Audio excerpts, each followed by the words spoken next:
What's up guys, this is your favorite fanfic YouTuber, the Fanfic Majesty, and welcome to another amazing video. You can follow me on Patreon for exclusive stories. 5TT Chapter 106, Cut into Pieces by 1,000 Cuts, please subscribe. Plop. In the cell, the evil king and Chode, two pirates close to the legendary level, fell to the ground, biting their tongues and committing suicide in front of everyone, completely dead. In the darkness, dozens of pairs of eyes flashed with inexplicable brilliance at the same time. Interesting, is it demon fruit power? What kind of ability is this? Unlike the other floors, the prisoners here saw someone dying in Kyokosuigetsu's hypnosis without any fear and were still able to speak. There are even prisoners who are already observing Levi, seemingly looking for the truth about Levi's abilities. Levi glanced at the cell and took in the faces of many prisoners. There is no panic atmosphere, which is consistent with a near-legendary character, and only such people are qualified to be imprisoned in eternal hell. Where is he? At this moment, the weak Magellan suddenly spoke. He stretched out his trembling hand and pointed at a cage. Crocodile 17 looked at Levi. Like the other prisoners, he did not speak, but watched Levi carefully, wondering what he would do next. In the prison identified by Magellan, the three figures all frowned slightly, with doubts on their faces. The scene before him was a little strange. Magellan didn't seem to be just defeated by Levi, but there seemed to be some kind of agreement between them. However, before they could think too much, Levi had already walked over. Kim Pirates. Levi unsheathed the thunderstorm in his hand, reflecting a faint cold light in the dark cell. Among the three prisoners, Hagrid, who was in the center, raised his head and met Levi's eyes. Levi. Hagrid frowned slightly as he vaguely thought of something. He opened his mouth, and the moment he was about to speak, the thunderstorm in Levi's hand fell down. Advertisement this moment. The sword light was bright, as if a thunderstorm really appeared here. Hagrid, who was imprisoned by the chain, couldn't dodge, his eyes widened, cold light reflected in his pupils. The sword had already fallen. 13. Unexpectedly, Levi's sword did not directly kill Hagrid, but instead cut off all the chains that imprisoned him. Hagrid's eyes narrowed. Although he didn't understand why Levi didn't kill him, now that he was free, he would get up as soon as possible. However, Levi's Ryotsu is in full swing at this moment. Rumble. The terrifying pressure hit Hagrid instantly. His whole body trembled violently. The body that had just stood up was suddenly pressed to the ground. His jaw was even broken due to the violent impact, and the white bones protruded. Hagrid's eyes widened. He felt as if his body was about to be crushed. Each of his blood vessels bulged, and the blood inside seemed to burst out at any time. This feeling is like my body has turned into a balloon that is about to explode at any moment. Not to mention resisting, Hagrid couldn't even stand up in front of Levi. At this moment, everyone in Eternal Hell felt the inexplicable and huge pressure released by Levi. What power is this? Crocodile stared at Levi with his eyes fixed on him. He felt a unique oppressive force from Levi, which was beyond any person he had ever seen before. He wasn't even surprised that Hagrid was crushed to death by this oppressive force in the next second. At the same time, in the deepest part of the prison, in a dimly lit cell, the sound of chains colliding and shaking was heard, and Bullet, whose whole body was bound by chains, suddenly opened his eyes. That aura is him. The corners of Bullet's mouth cracked in a dangerous arc, and the glint in his eyes was frightening. He felt that the person who intimidated the entire underwater prison was Levi. In this era, there really was such a terrifying and powerful man. Advertisement Bullet seemed to have blood all over his body burning. He had an irresistible urge to break through the chains and rush out to fight Levi. As Bullet spoke these words, the expressions of all the prisoners in the cell changed again. They also felt that the pressure Levi was releasing now was the same force that made the entire underwater prison tremble before. Bullet was right, the one who shook the underwater prison was really one person. On the other side, inside the cell, Hagrid's screams were so pitiful that anyone who heard them would feel chills in their hearts. Levi held Thunderstorm with one hand. His movements were very gentle, and each sword strike was just right, giving Hagrid the maximum pain without damaging his vitals. You can also cut off his flesh and blood with one sword after another. This is the most horrific torture, execution by Liuqi. According to rumors, the best executioners can separate all the flesh, blood and bones of the prisoner, and can also keep the prisoner sane. Levi doesn't know if this is true, but today he is going to try it and verify from Hagrid. 213 whether this rumor is true. To deal with Hagrid, Levi did not use Kyokosuigetsu's hypnosis ability, he used the purest method to crush it. After losing his life in hypnosis, he softened. Levi wanted Hercule to die in the most painful way. At this moment, there was no expression on Levi's face, but it was enough to scare anyone. What a young monster! A prisoner couldn't help but exclaimed as he watched Levi Liuqi executing Hagrid. At this time, in the cell where Hagrid was, the other two prisoners who were tied to death suddenly spoke. Are you here for Hagrid? One of them said. Let me go, I can follow you and be your mate. No, crew member 2, hey. The man grinned, his eyes were full of wildness, he couldn't wait to return to the sea, set off a bloody storm. Not interested in.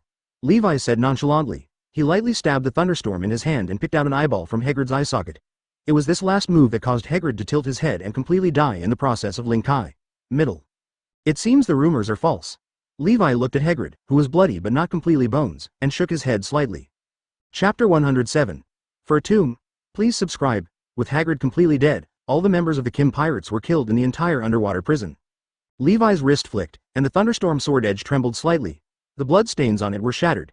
He returned the sword to its sheath and turned to leave. Are you leaving? Magellan said suddenly while lying on the ground. Levi's steps paused slightly. He turned his head and looked at Magellan. What, you want to celebrate the new year with me? Magellan stopped talking. He was afraid that if he continued to talk, his injuries would worsen and he would die. Why does Levi make people so helpless when he speaks? Levi no longer cares about Magellan and throws him directly into eternal hell. He is indeed leaving.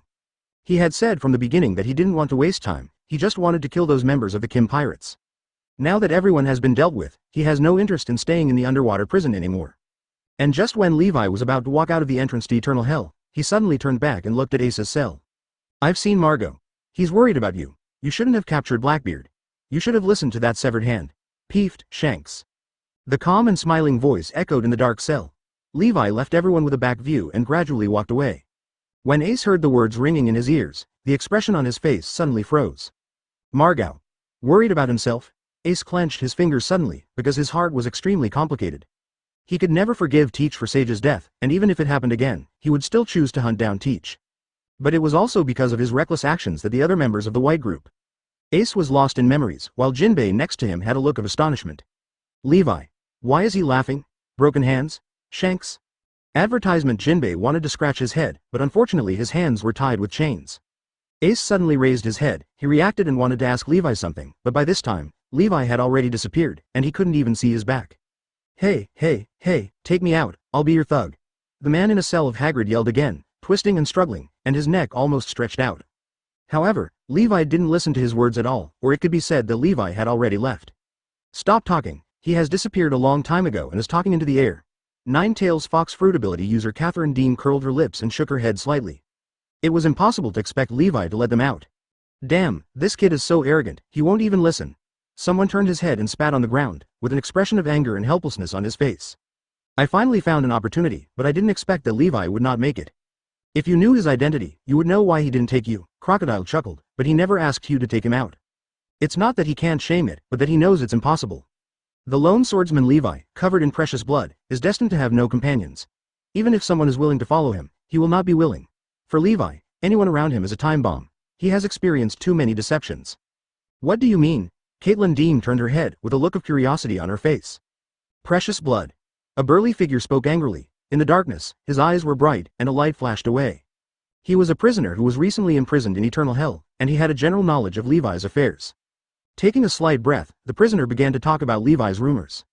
Ha ha ha ha. Some people believe such lies. After hearing this, Demai couldn't help laughing. She would never believe that there really was such a person in the world.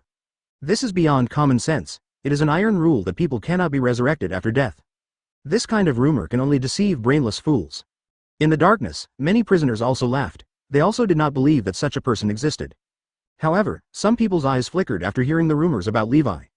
Advertisement, maybe it's possible, otherwise how could he be so strong? Kaido Charlotte Linlin was not as strong as him when he was a child. A gray-haired old prisoner said tremblingly. He seemed to be dying of old age at any time and no longer knew he was being held. How old are you in eternal hell? As soon as these words came out, eternal hell fell into silence. Everyone remained silent, each with their own hidden agenda. At the same time, someone looked at Magellan lying on the ground and said coldly, Magellan, you also have today. Why don't you arrest that guy too? It seems that the prison's reputation as the strongest is just a false one. There were others with a sarcastic smile, mercilessly pushing against Magellan. Magellan was just silent. He closed his eyes and ignored these people. He wanted to seize the time to recover from his injuries. Except for Hagrid, Levi did not destroy other cells in eternal hell. This was a blessing among misfortunes. Otherwise, these vicious, near-legendary figures would not just be quarreling in the cell, but would directly rush up to tear him to pieces. Seeing that Magellan didn't respond, the taunting prisoners suddenly felt bored and stopped taunting him after biting his tongue. But speaking of it, what did Hagrid do to provoke this terrible kid? A prisoner looked at Hagrid, half of his body turned into bones, and said with a frown. There was silence in the cell, and no one could answer this question. Even the prisoners who were recently arrested did not know what the grudge between Hai, Good Li Zhao, Gri and Levi was. On the other side, Jinbei was thoughtful. He suddenly spoke and asked Magellan. Magellan, what did Hagrid do? Magellan, who was lying on the ground, heard Jinbei's voice, raised his eyelids slightly, and glanced at Jinbei. Among all the prisoners, Jinbei is the most special. He was voluntarily deprived of his position in the 7 warlords of the sea. He did not commit any wrong, but he was voluntarily imprisoned in the eternal hell. Hagrid did something he shouldn't have done. He touched the graves of Levi's parents. Magellan spoke in a deep voice. Magellan's words were like thunder, exploding in eternal hell. Everyone's expressions paused slightly at this moment. For a tomb? Breaking into Impel Down? This gave them a sense of absurdity? Chapter 108. The ability that everyone is afraid of, the invincible ability. Please subscribe. For a grave, he broke into Impel Down to kill Hagrid. Dai Mei had a strange look on her face. In her opinion, family members were no longer important from the moment she became a pirate. She had almost forgotten what her parents looked like, not to mention things like graves, which were not important at all. Ha ha ha ha ha, Hagrid died unjustly. No, he died too stupidly. Ha ha ha ha ha. That's the funniest thing I've heard since I've been locked up. In the darkness, every prisoner was talking, and their words were mixed with strange emotions. Spending so much effort to break into the underwater prison for a tomb? This is simply making a mountain out of a molehill. To be honest, no prisoner in eternal hell would do the same thing as Levi. Even, in the eyes of some people, Hagrid's action of destroying the tomb was worse than pointing at them and cursing in front of them, which was not painful at all. Magellan lay on the ground, listening to the prisoners' words, but did not choose to speak, still recovering from his injuries. But in his heart, he had different ideas from these prisoners, and he didn't think it was unimportant. 800. If it were him, standing in Levi's position, he would be angry if his family's grave was damaged, even if it was only superficial. It wouldn't be surprising if he did the same thing as Levi. While the prisoners were talking to each other, in the deep darkness, a pair of old and deep eyes stared at the place where Levi left. He was once known as a strong man who could keep pace with Whitebeard and Roger as a spearman, a living legend, the aloof Redfield. You are indeed qualified to become an emperor. Redfield's old voice sounded softly. After saying that, he closed his eyes, and memories came back to him. The images of young Whitebeard and Roger emerged in his mind. Levi's sense of oppression is no worse than them, or even stronger. At the same time, on the sea near the underwater prison. Advertisement, boom, 3 warships are sailing rapidly on the sea. They're coming from the direction of Marineford and heading towards the underwater prison. On the bow of the warship that bore the brunt, several figures stood facing the wind. They are Sengoku, Garp, Perusalino. Even the retired Crane was temporarily brought in. Hurry up, we're almost there. Sengoku's voice was low, and he looked into the distance, frowning. He had just received the latest news from the undersea prison. The guards could not stop Levi. Almost all the prisoners on the second floor were killed by Levi. Only 1 or 2 people were left alive. The entire second floor was dyed red with blood. Brick. Even Magellan was defeated. Deputy Warden Shiryu was killed directly in the process of fighting Levi, cutting him in 2. Magellan was now seriously injured and was dragged away by Levi in chains, heading deeper. What kind of ability is that? Sengoku holds a videophone in his hand, which contains footage recorded by the surveillance camera of the underwater prison, which was transmitted to Sengoku's hands by the jailer. This is the picture of Levi killing people on the second floor. His killing methods are extremely strange and cannot be measured by common sense. In front of Levi, the prisoner on the second floor broke his own neck and committed suicide without any hesitation. Oh, yeah, it's so scary. Perusalino looked at the picture transmitted by the videophone bug, with a rare look of solemnity on his face. This time, his exclamation was no longer teasing, but truly terrifying. This weird ability is so terrifying that Perusalino is not sure whether he will be tricked in front of Levi. Bay. He can even control the ability to make people commit suicide and is almost incompetent. At this moment, Garp, who was observing the picture, touched his chin and said, "There may be something wrong with that light." Advertisement. His eyes fell on the long sword that emitted a faint light in Levi's hand. Garp spoke the answer directly without any reasoning. This was a kind of intuition, fighting intuition, which gave him a faint chill when he saw this light. Even just watching the video through the screen made Garp feel a sense of crisis, which is enough to show how terrifying this ability is. The next moment, he thought of something and immediately asked, "Where's Magellan? How's it going? And where are the prisoners in Kong number 6? Have they escaped?" And just at this time, although the loss is large, it is still within the controllable range. Perusalino touched his unshaven chin. The liaison officer grabbed the phone bug and nodded repeatedly. Then he raised his head and hurriedly spoke to Sengoku, speaking very fast. "Marshal Sengoku, there is news from Impel Down that Levi has left." Hear the words. He stared for a moment and then nodded slightly. Often the most impossible things are possible. Every time it is activated, light will emit. There is something wrong with the light. If you encounter Levi later, don't open your eyes. Close your eyes to avoid the light. Although there are losses, it is much better than the worst situation, when all the prisoners in eternal hell are released. Although he was not sure in his heart, he could only make guesses at this time to prevent possible situations. The expression of the liaison officer standing next to him changed.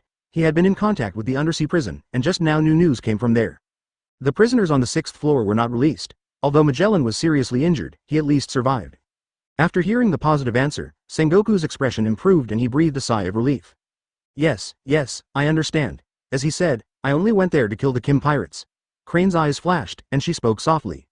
At this time, he thought of what Levi said when he broke into the Marine branch. He said this, and he did so.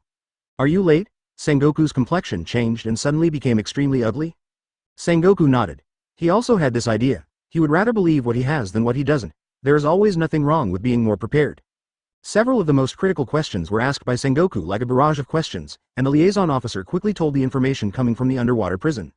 Chapter 109. Meeting again, Marine faces Levi, please subscribe.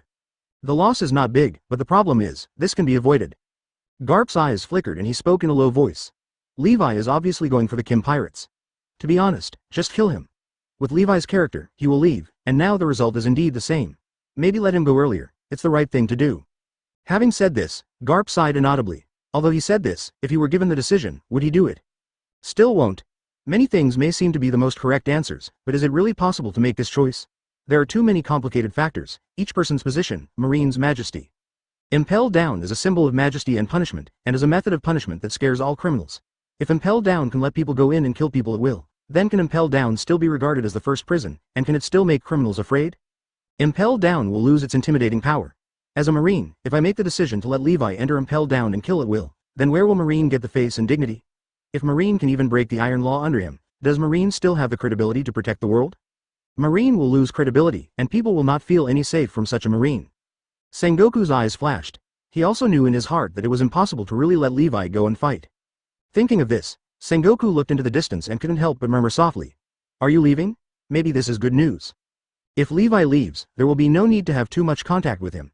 If we do encounter him, once a collision occurs, the consequences will be too serious, and the current Marine cannot bear it. Now, Marine must focus all its energy on dealing with the Whitebeard pirates. The next moment, Sengoku gathered his thoughts and ordered. Go at full speed, head to Impel Down. Even if Levi has left, there is still a mess to clean up in Impel Down. However, just as Sengoku finished speaking, he suddenly paused. Everyone on the warship had a flash of red light in their eyes. Observation hockey, button. Boom. Sengoku's whole body erupted with bright golden light, and his body swelled several times, as if it was made of gold, as if it really was like the Vajra Buddha coming to the world.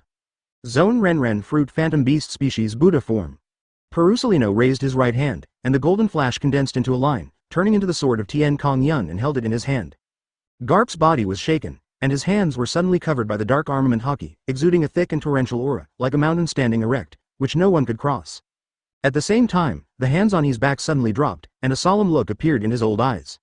Advertisement. Everyone took a fighting stance at this moment. And not far away, on the deck of a warship, Levi's figure appears at some point. He held the famous sword Thunderstorm in his hand, and the sword emitted a cold light under the refraction of the sun. He was walking towards the Marines step by step.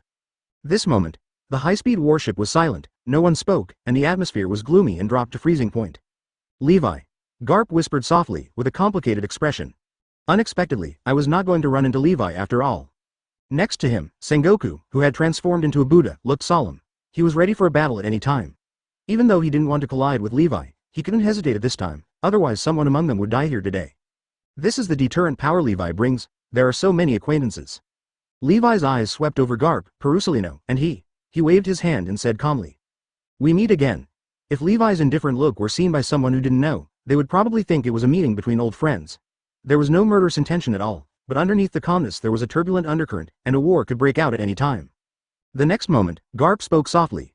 We have indeed met again. How many months has it been? He was the only one who responded to Levi, and his eyes were a little complicated. Levi looked at it and said with a smile, I thought it was going to be quiet, but it's up to you, Garp, to cooperate with me. Unlike Levi, who is calm, many Marines are facing a powerful enemy and feel the pressure of Canada. Sengoku didn't speak. He was observing Levi, with a thoughtful look in his eyes. What does Levi mean by coming here to find them? Come to kill them? If that's the case, he probably won't talk nonsense. Levi is not here to fight Marine, he has other goals. In an instant, Sengoku, the resourceful general, analyzed this conclusion. Garp, I just saw your other grandson. Levi didn't care about everyone's reaction. He said with a smile to himself like an acquaintance who came here. Advertisement. Garp raised his eyebrows, a look of surprise appeared on his face. Do you know about Ace and me? Not many people know about this matter. Although there are some in Marine who know about it, there are very few outsiders. He really didn't expect Levi to say this. Yes, I also guessed that Luffy is your grandson. Levi smiled. Garp was speechless. Guess? He wouldn't believe this. He paused for a moment, then said, you guessed that it was all my embarrassment? Zero is a great hero of the Marine Corps. One of his two grandsons was imprisoned in Impel Down, and the other grandson was active outside as a pirate. This is indeed an embarrassment. Is this an embarrassment? Your two grandsons are very promising, and so is your son, Levi said casually, but what he said shocked everyone present. Levi not only mentioned Garp's grandson, but also mentioned Garp's son. Who is Garp's son? Monkey D. Dragon, the leader of the Revolutionary Army and the most vicious criminal in history. Levi can tell that Garp's son has a future, and I'm afraid if he has any clues, he should already know the identity of the dragon. There was uncontrollable astonishment on Sengoku's face. At this time, he really had to do this. Even the crane changed its color. Levi actually knows so much about Garp. You know, these things are absolutely confidential, especially the identity of the dragon. Only a few of them know this. How could Levi know? Guess? This is a lie. Could it be that Levi has an unknown intelligence network? The corner of Garp's mouth twitched. He looked at Levi, and the expression on his face became helpless. Are you here to hurt my heart? Levi shook his head slightly, smiled lightly and said, I'm here to say hello to you and do something by the way. As soon as these words came out, everyone present was shocked. Levi really has something up his sleeve. Just, what could it be? Chapter 110 asks Sengoku for a death list. Please subscribe. Levi really has a purpose. Say hello to me. It seems that I have a lot of face. Garp laughed.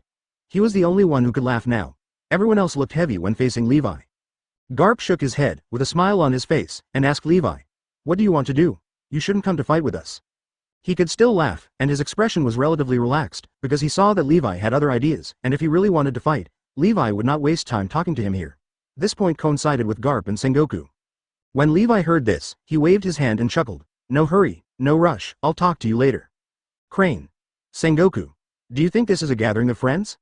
If he hadn't personally directed that encirclement and suppression, I'm afraid he would really think so. The most important thing is that 303 and the others have nothing to do with Levi. If faced with other people, Sengoku might urge him or even take the initiative to start negotiations, but when it comes to Levi, he can only let Levi do as he likes. It is true that once a collision occurs, the damage will be too great, and today's Marine cannot bear it. At the moment, Marine and others felt helpless towards Levi. At this moment, Levi took the initiative to speak. He looked at Perusalino. Your boat is very easy to drive. How many new clothes do you want? The corner of Perusalino's mouth twitched. He could hardly hold back. Is it really okay to ask for a boat and clothes from him? Strictly speaking, I am not as good a face person as Sakazuki, but having my scars exposed in front of me is really unbearable. Oh, your other thing is to stimulate us to take the initiative to attack you? Perusalino put on his trademark funny smile, but if you look carefully, you will find that the corners of his mouth are slightly twitching. Nothing. Levi denied with a smile, with a look on his face that said you were surprised. However, after saying this, the expression on Levi's face softened slightly and became calm again. He looked at Sengoku and said softly, I just came here to ask you to do one thing for me, and I'll leave after that. Before Sengoku could speak, Levi continued, I want Marines Intelligence Department to help me compile a list of everyone who has ever targeted me. Sengoku's pupils suddenly shrank. Levi, a big pirate, asked Marine for information? Advertisement. This is definitely humiliating to Marine. But, Sengoku has no time to think about humiliation and face now. He was more thinking about the meaning of Levi's words. Find everyone who has ever targeted him? What is Levi going to do? Next moment, Sengoku thought of a possibility that is very likely to affect the entire world, and even subvert the current world structure. However, before he could speak, Garp had already taken the lead and asked, do you want to kill them?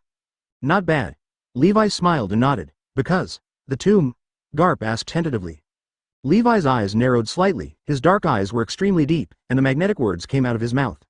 I don't want this to happen a second time. It's not enough for one Kim pirates to die. Hear the words. Crane's heart is horrified. The meaning of Levi's words is obvious. He will cause a bloody storm in the world. He had guessed this possibility when Levi asked for the list, and now Levi's words have proven her guess right. Levi's bottom line has been touched. This can no longer be quelled by the blood of the Kim pirates. More people must die. This is the price of touching Levi's bottom line. Every emperor has his own bottom line, and once it is touched, he will definitely fall to his death. And a man like Levi, who doesn't usually have much murderous intent, will be far scarier than others when his bottom line is touched. Levi ignored their thoughts and kept staring at Sengoku. How about this? Do you want Marshal Sengoku to help me? Sengoku paused for a moment and said in a deep voice, what will happen to you if I don't want to? You can ask Ms. He this question. Levi smiled. Sengoku's heart trembled. Advertisement. He thought of that time when Levi single-handedly defeated half a Marine, and Kuzan and Sakazuki, 2 admirals, were disabled for life and would never recover. The implication of Levi's words is obvious. If he doesn't agree, this kind of thing will happen again, and it will probably be even more terrifying. Because Levi's bottom line has been touched now, and he is already angry. If Marine does not provide information, Levi will think that he will stop him and stand on the opposite side. When the time comes, Levi will definitely kill him. Thinking of this, Sengoku took a deep breath and said in a very low voice, "This favor, Marine can help you." After Sengoku agreed to Levi's request, only a few minutes passed before Levi got the information he wanted. This is a list half a meter long, filled with densely packed names. Levi looked at the list and whispered. The Marine information is still good, but it's a pity that it's rotten. It's completely rotten. In other words, Marine Underworld government will never succeed. He seemed to be talking to himself, or to everyone Marine. After saying these last words, Levi's body flashed and disappeared on the deck of the warship, coming and going without a trace, just as he came. Many Marines looked at the place where Levi stood before, their eyes flickering. They all had their own thoughts in their hearts, but they didn't express them at this moment. Only they themselves know what they think specifically. "Oh, is this really okay for us?" Perusalino crossed his hands on his chest, said with a curved corner of his mouth, in the tone of a depressed office worker. "We can't afford any more losses," Sengoku said in a low voice, with deep tiredness in his eyes, as if he had aged more than 10 years in an instant. His strength is not inferior to that of the previous Whitebeard, or even stronger. Sengoku knew best in his heart that if he was just a little Marine, he would definitely fight Levi, and he would not have any worries even if he died in 0.8 battle. But now he is Marine Marshal, and his every move affects the entire Marine, and Marine is related to thousands of ordinary people in the world. In his position, Sengoku needs to be responsible for everyone. "What you did is right," he suddenly said. She sighed. The choice Sengoku made was the most correct at the moment, even if it insulted Marine's justice. He also knew how much effort Sengoku put into making this decision, because it ran counter to his justice. Sengoku rubbed his temples to dissipate the mental fatigue. He opened his eyes again, and his eyes became sharp and firm again. No one is allowed to spread the word about today's incident. Violators will be dealt with according to the law. Sengoku looked at the direction Levi was leaving and gave the order casually. Chapter 111 decided to set off the most terrifying bloody storm in the world. Please subscribe. Yes. Sengoku issued the military order, and all the soldiers on the warship saluted with extremely solemn expressions. They locked the matter firmly in their hearts and would not say anything about it.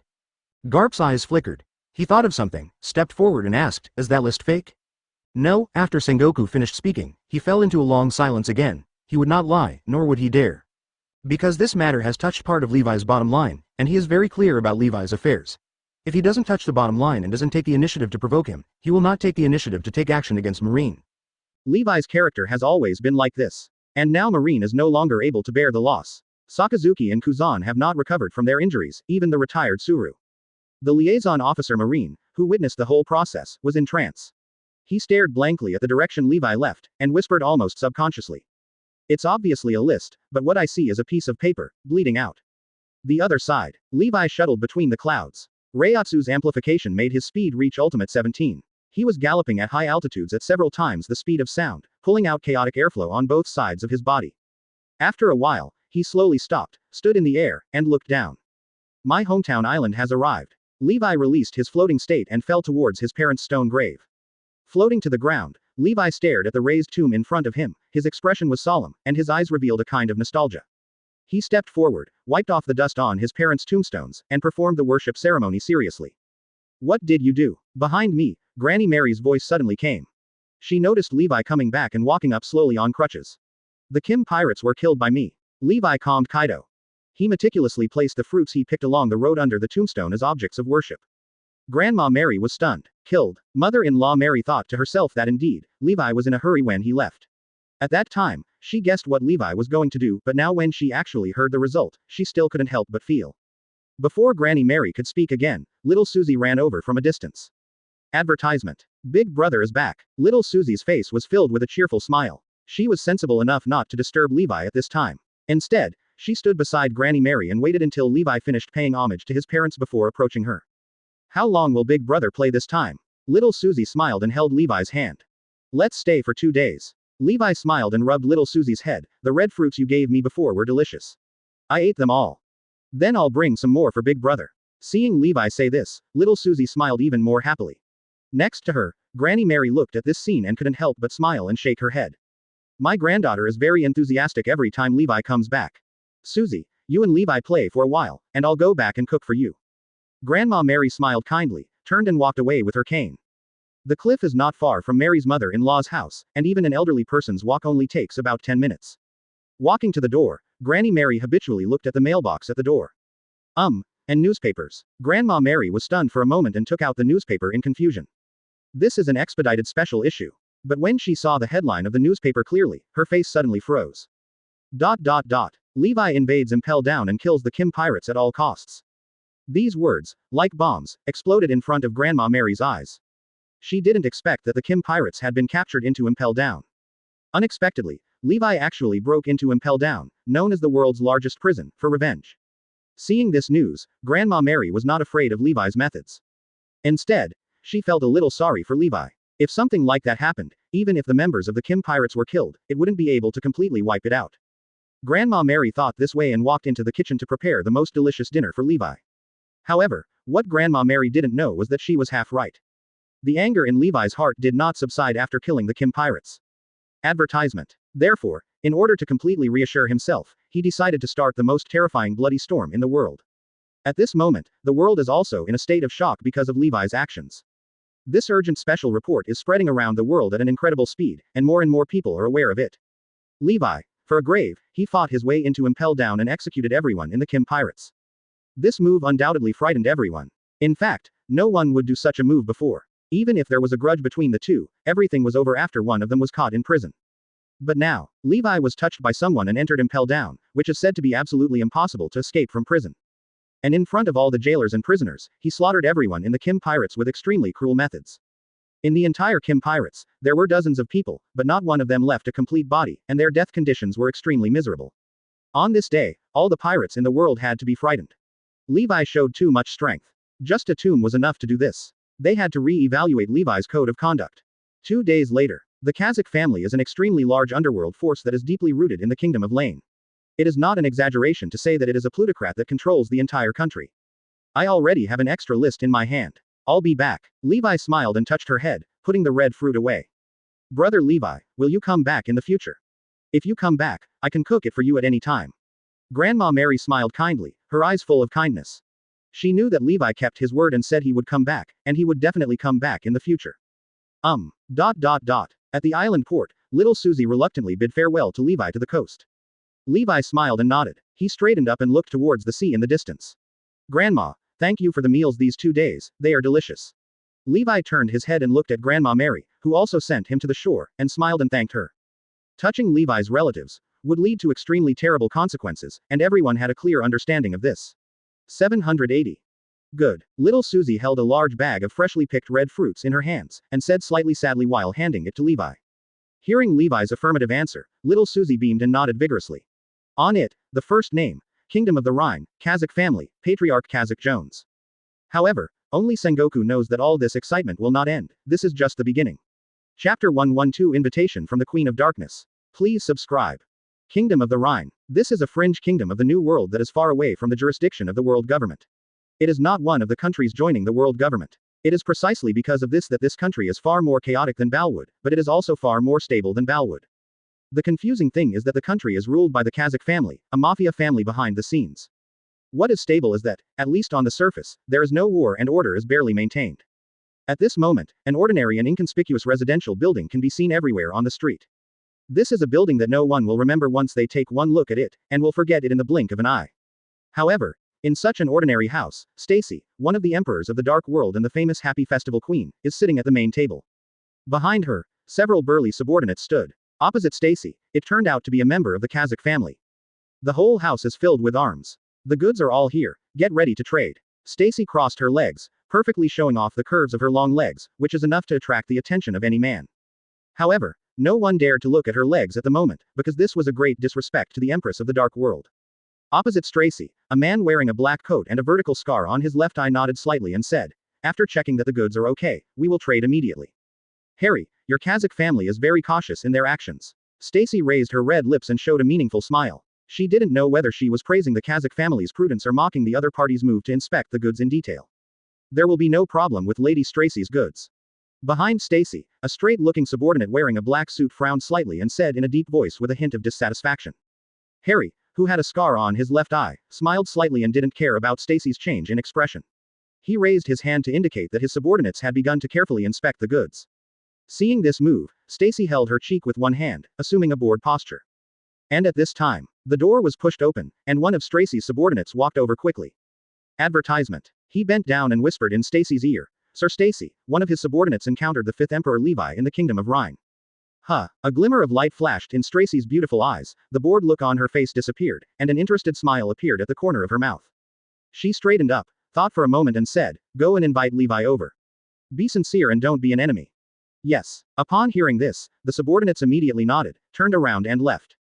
Opposite Stussy, Harry, who was inspecting the arms, frowned. Levi. Is the Levi Stussy talks about the same Levi he remembers? At the same time, on the other side of the kingdom, in an ordinary coffee shop. Levi sat at the bar leisurely, holding a cup of coffee in his hand and slowly sipping it. At this moment, the focus of Levi's eyes was not on the coffee. He was looking sideways at the little girl who was painting beside him. The little girl wears a big pink hat and looks like a little artist. Her face is familiar to Levi, she is a member of Baroque Works, Miss Golden Week. At this moment, Golden Week was sketching in front of the guests in the coffee shop, seemingly unchanged by Levi's appearance, as if he was immersed in painting wholeheartedly. Levi looked at the various paints on the Golden Week drawing board and said with a faint smile, "Your ability is really strange. It's of no use to you at all." Golden Week carefully sketched the outline of a guest. She suddenly raised her head and looked at Levi. "My ability is special, aren't you special too?" "Have it." Levi didn't care at all, he smiled and said again, "You are one of the few people who know my identity and are not afraid of me." With that said, Levi looked at Miss Valentine, Miss Merry Christmas and others who were hiding in the corner not far away, trembling. They experienced the destruction of the Baroque society, the fall of Crocodile, and were almost imprisoned in Impel Down, but now they finally escaped and are fine for the time being. Advertisement. It was this series of things that made them tired and planned to travel around to relax. As a result, Valentine never expected that he would meet Levi in this coffee shop. Although they had never had contact with Levi before, but, just looking at the recent news, they knew that he was a ferocious demon. Because the Kim pirates were offended, they directly charged into Impel Down and executed all members of the Kim pirates. It was a terrifying prison that they would be afraid of in their dreams, but Levi took the initiative to enter. This is definitely a big devil, even Valentine felt suffocated when he saw Levi for the first time. This made Valentine hide immediately, looking for a chance to escape. But now, she can't escape. She didn't leave during Golden Week, so she stayed with Levi and painted. Although Valentine is scared, she is more worried about something happening during Golden Week. Compared to the panic of Valentine and others, Golden Week seemed very calm. She said while painting. Quote. "You won't hurt me, why should I be afraid?" After saying that, she raised her head curiously, looked at Levi, tilted her head and asked, "Why can you resist my ability?" Golden Week was very strange. Although she did not deliberately attack Levi, she would more or less affect others during the process of adjusting the paint. However, Levi was very calm from beginning to end and was not affected at all by her ability. "Maybe it's because my mental power is stronger." Chians, Levi smiled. He looked at Miss Golden Week and didn't say anything more, but carefully observed her painting. Golden Week's ability is terrifying to a certain extent. He can control other people's emotions through the paint on his palette, which makes him very difficult to guard against and extremely difficult to deal with. And the most important thing is that Golden Week is not demon fruit power.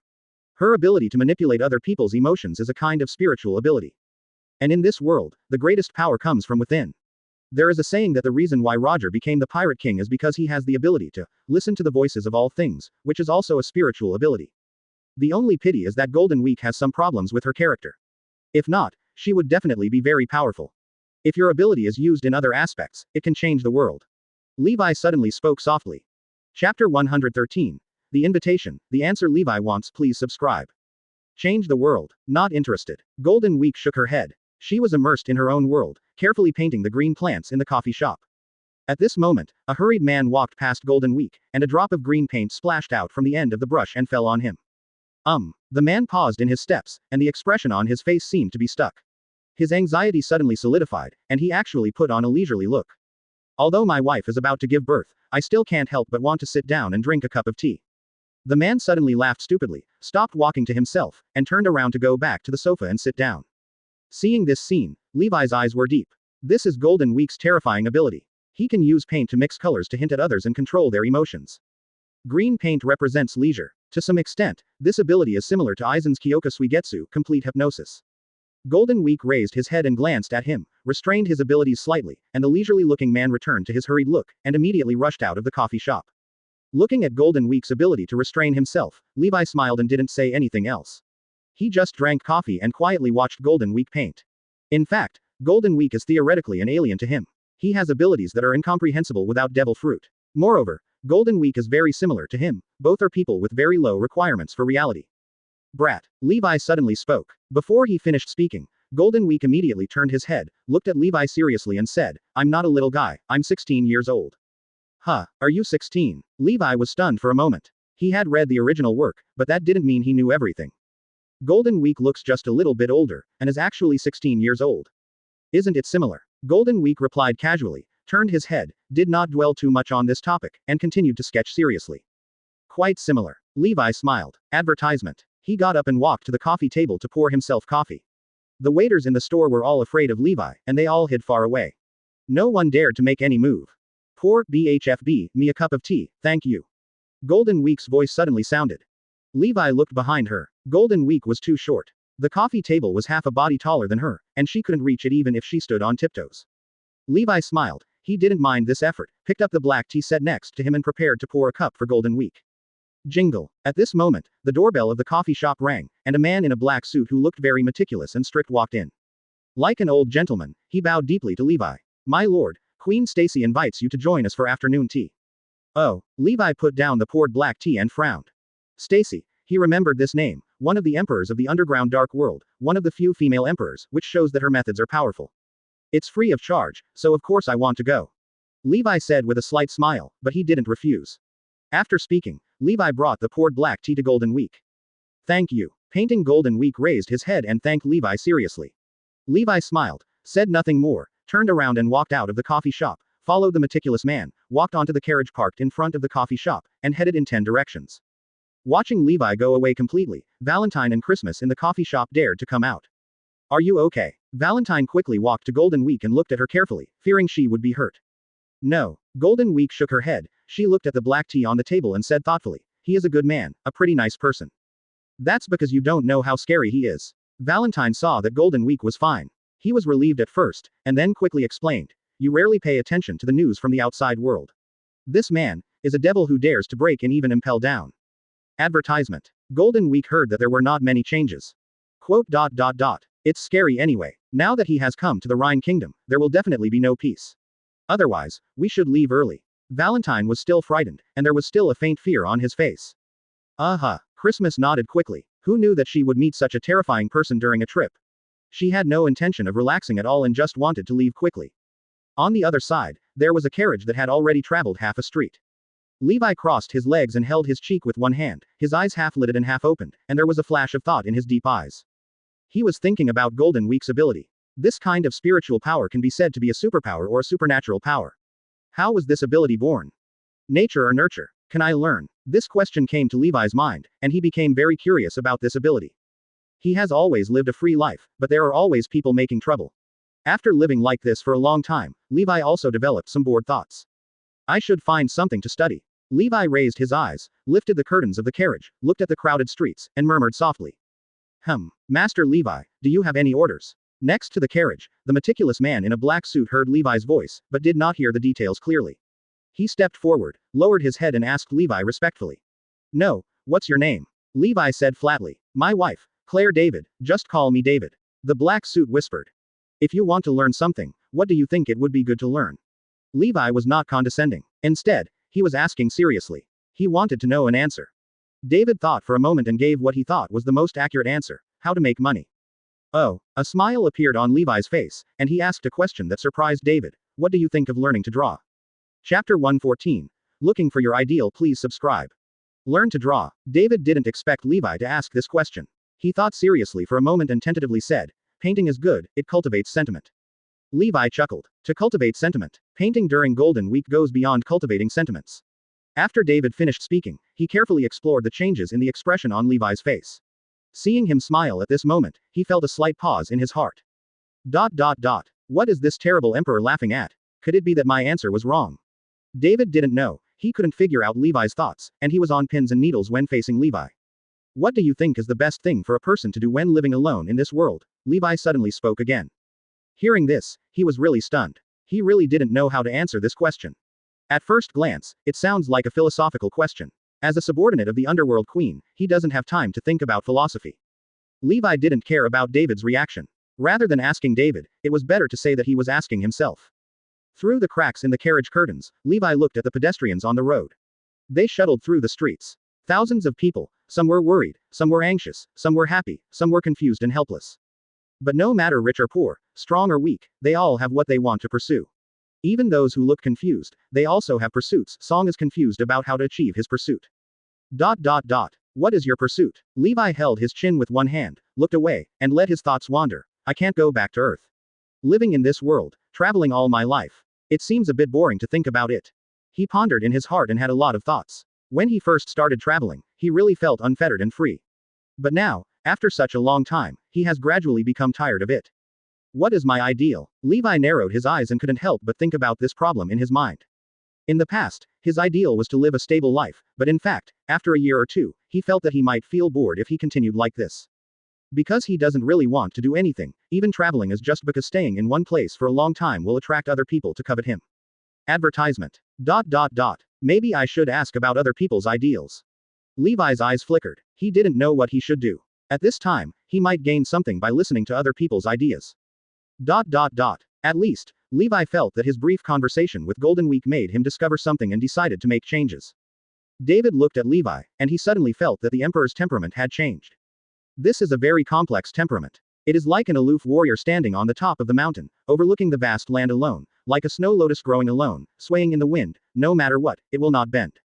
At this moment, Levi came to his senses. Sir, we're here. The driver of the carriage looked back and shouted. Levi gathered his thoughts, nodded, and got out of the carriage. This is a luxurious Western-style palace complex, covering an area of thousands of square meters. The main hall is towering into the clouds and has a white tile dome, which shows the dignity of the owner.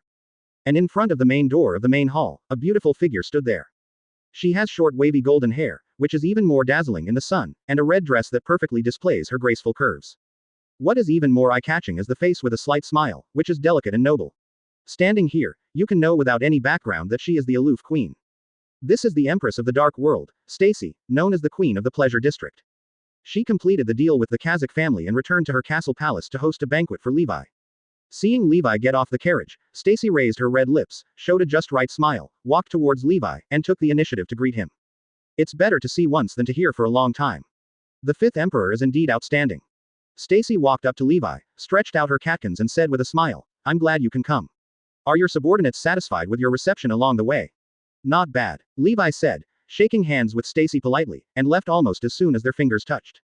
Okay, please come in, I've prepared some pastries. Stussy smiled, made way for Levi, and invited him in. Levi nodded slightly, followed Stussy, and walked towards the depths of the official palace.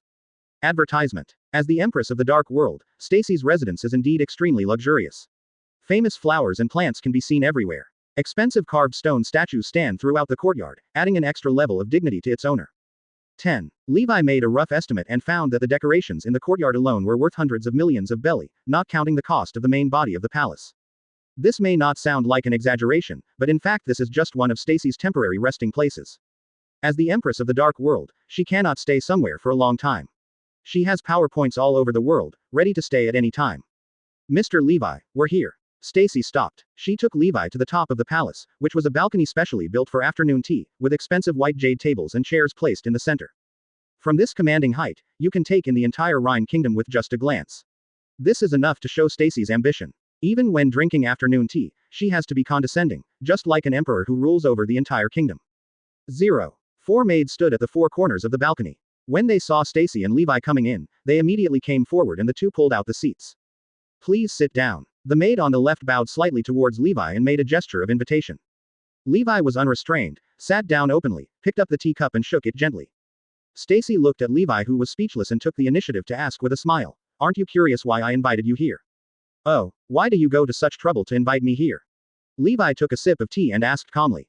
Mr. Levi, you can take a guess. Stussy had a slight smile on her face, and an inexplicable color flashed in her blue eyes. Levi held his chin with one hand and stared at Stussy like this, for my blood.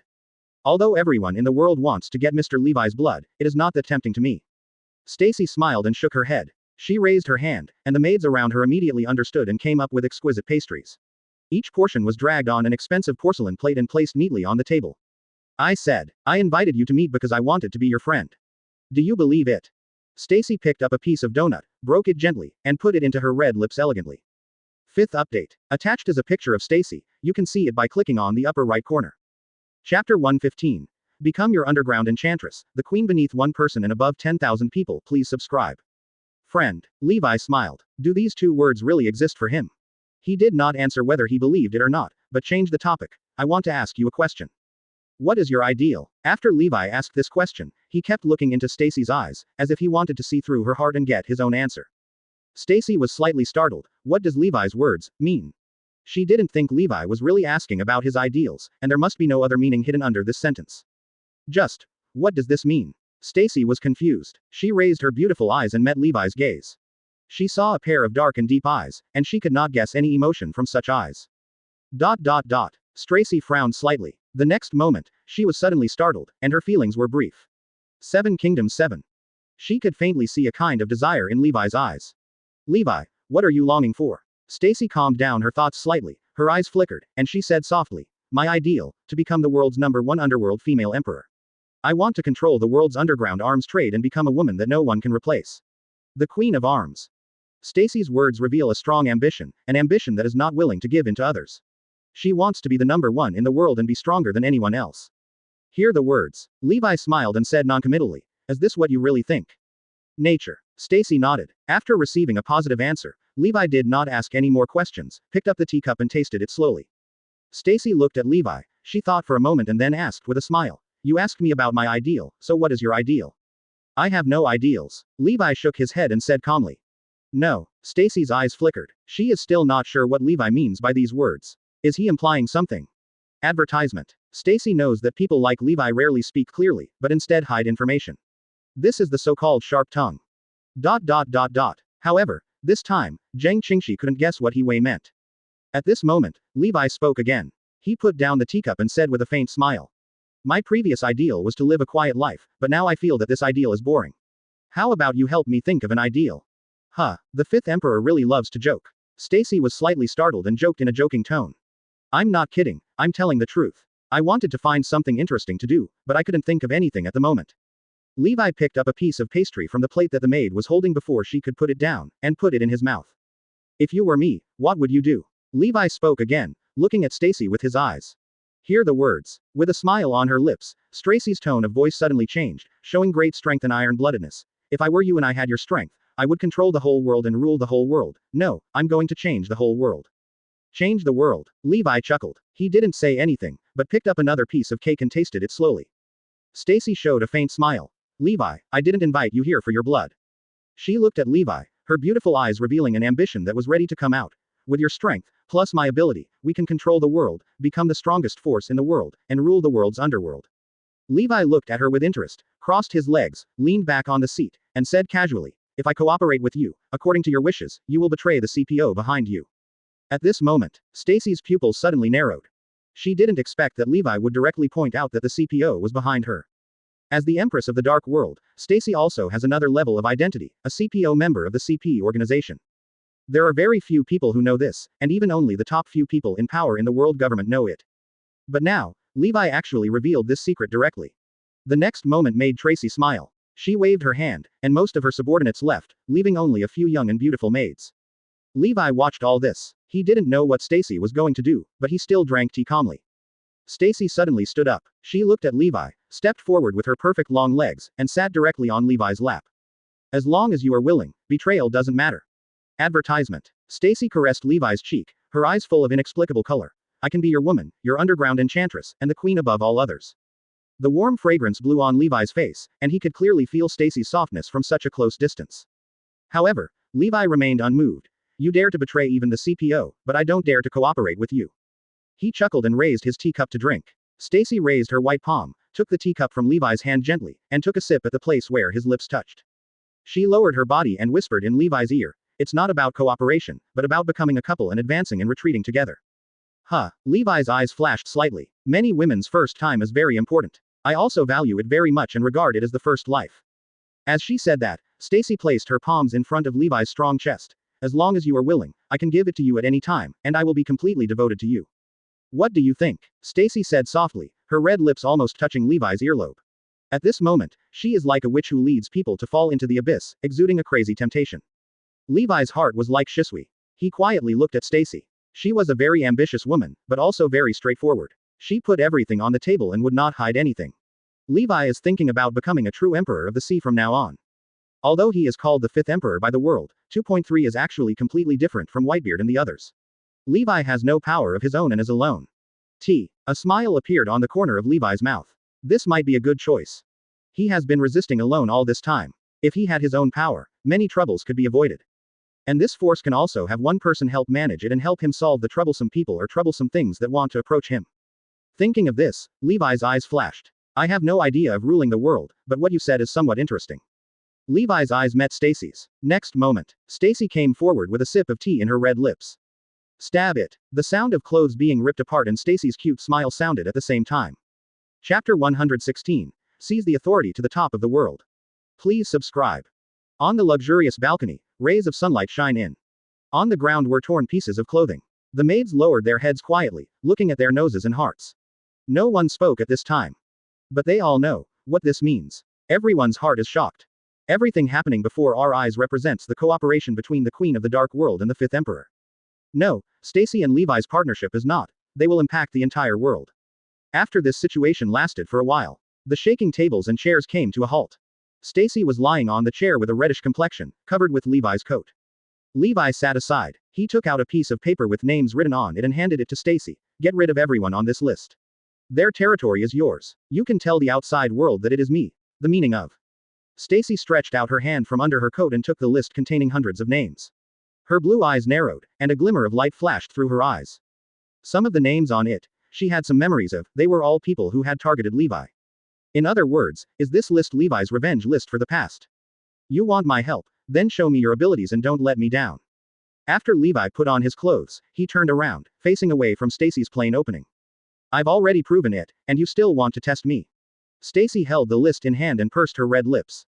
What else? Stussy, the Queen of the Dark World, you should know that it's not that easy to accomplish something. Levi turned his head and faced Stussy sideways. His dark eyes were deep, and there was a sense of the magic that can see through people's hearts. Stussy was slightly startled and said nothing more. Levi withdrew his gaze, turned and left. Stussy stared at Levi's retreating back on the palace corridor, with inexplicable colors flashing in her beautiful eyes. Next moment, she sat up straight, put Levi on her body and put on her coat, feeling the scent of Levi. 1TB. Advertisement. The maid in the corner came up to her. She frowned slightly and was a little dissatisfied with Levi's answer. According to Levi, if he was dissatisfied, wouldn't he get the Queen's €3 in vain? But just in the middle of her words, Stussy waved her hand to stop her. She looked at the place where Levi left and suddenly smiled. He did the right thing. Such a move would make me feel that he really has intentions, rather than just agreeing casually. Stussy's eyes flashed with fiery color. He is powerful and tall. He is really a fascinating man. As she spoke, Stussy lifted the coat that Levi had taken off, sniffed it gently, feeling Levi's breath, and a strong ambition appeared in her eyes. It seemed like, what she grabbed was not the clothes, but the authority to the top of the world. Next moment, Stussy turned sideways and said to the maid, call Tana over. She has something to arrange. Yes. The maid nodded immediately and left. Tana, the head maid, is also one of the cadres who has followed Stussy for the longest time. In less than a moment, Tana came from the back garden of the palace and respectfully performed a maid salute in front of Stussy. She saw the men's coat on Stussy, which made her eyelids twitch slightly. Tana, you know everything. Stussy held her cheek with one hand, her blonde hair flowing down, scorching in the sun. I know. Tana nodded lightly. On the way here, the maid told her what happened here. Only, Tana had a complicated look on her face. She looked up at Stussy and said worriedly, Queen, are you really going to betray the CPO? She knows Stussy's true identity and what kind of organization CP0 is. That is the talent cultivated by the world government. It is a huge cold machine. Every member is like a precise screw that must operate perfectly. More importantly, no one is allowed to betray. Once you betray the CP organization, the price will be extremely heavy. And now, it was just an afternoon tea with Levi, and Stussy had committed an act of betrayal. Tana was worried but also had strong disbelief. How could the always calm queen make such a major decision so easily? Advertisement. Stussy glanced at Tana. She was still very elegant and said lightly, I have become Levi's woman, betrayal is certain. She picked up a piece of chocolate, put it between her lips, and spoke slowly. That man has no desires, but that doesn't mean he can play with him casually. When I become his woman, I have to center on him, otherwise I will only be the one who dies. You can't imagine how powerful he is. I have already taken this step, and there will be no turning back, and there is no way back. Stussy didn't say a word. That is, world government is afraid of Levi. It is precisely because of this that the world government has been unable to take any action against Levi, and even the 5 elders have tried to avoid Levi. How could he 757 betray a man who makes everyone in the world government afraid? Why would he need to betray him? This is a win-win situation. They are already married, and the world will be stepped on under their feet in the future. Stussy wants to be the queen of one person and more than 10,000 people. I see. Tana took a deep breath and lowered her head. No matter what decision you make, we will follow your footsteps without hesitation. I will serve you to the death.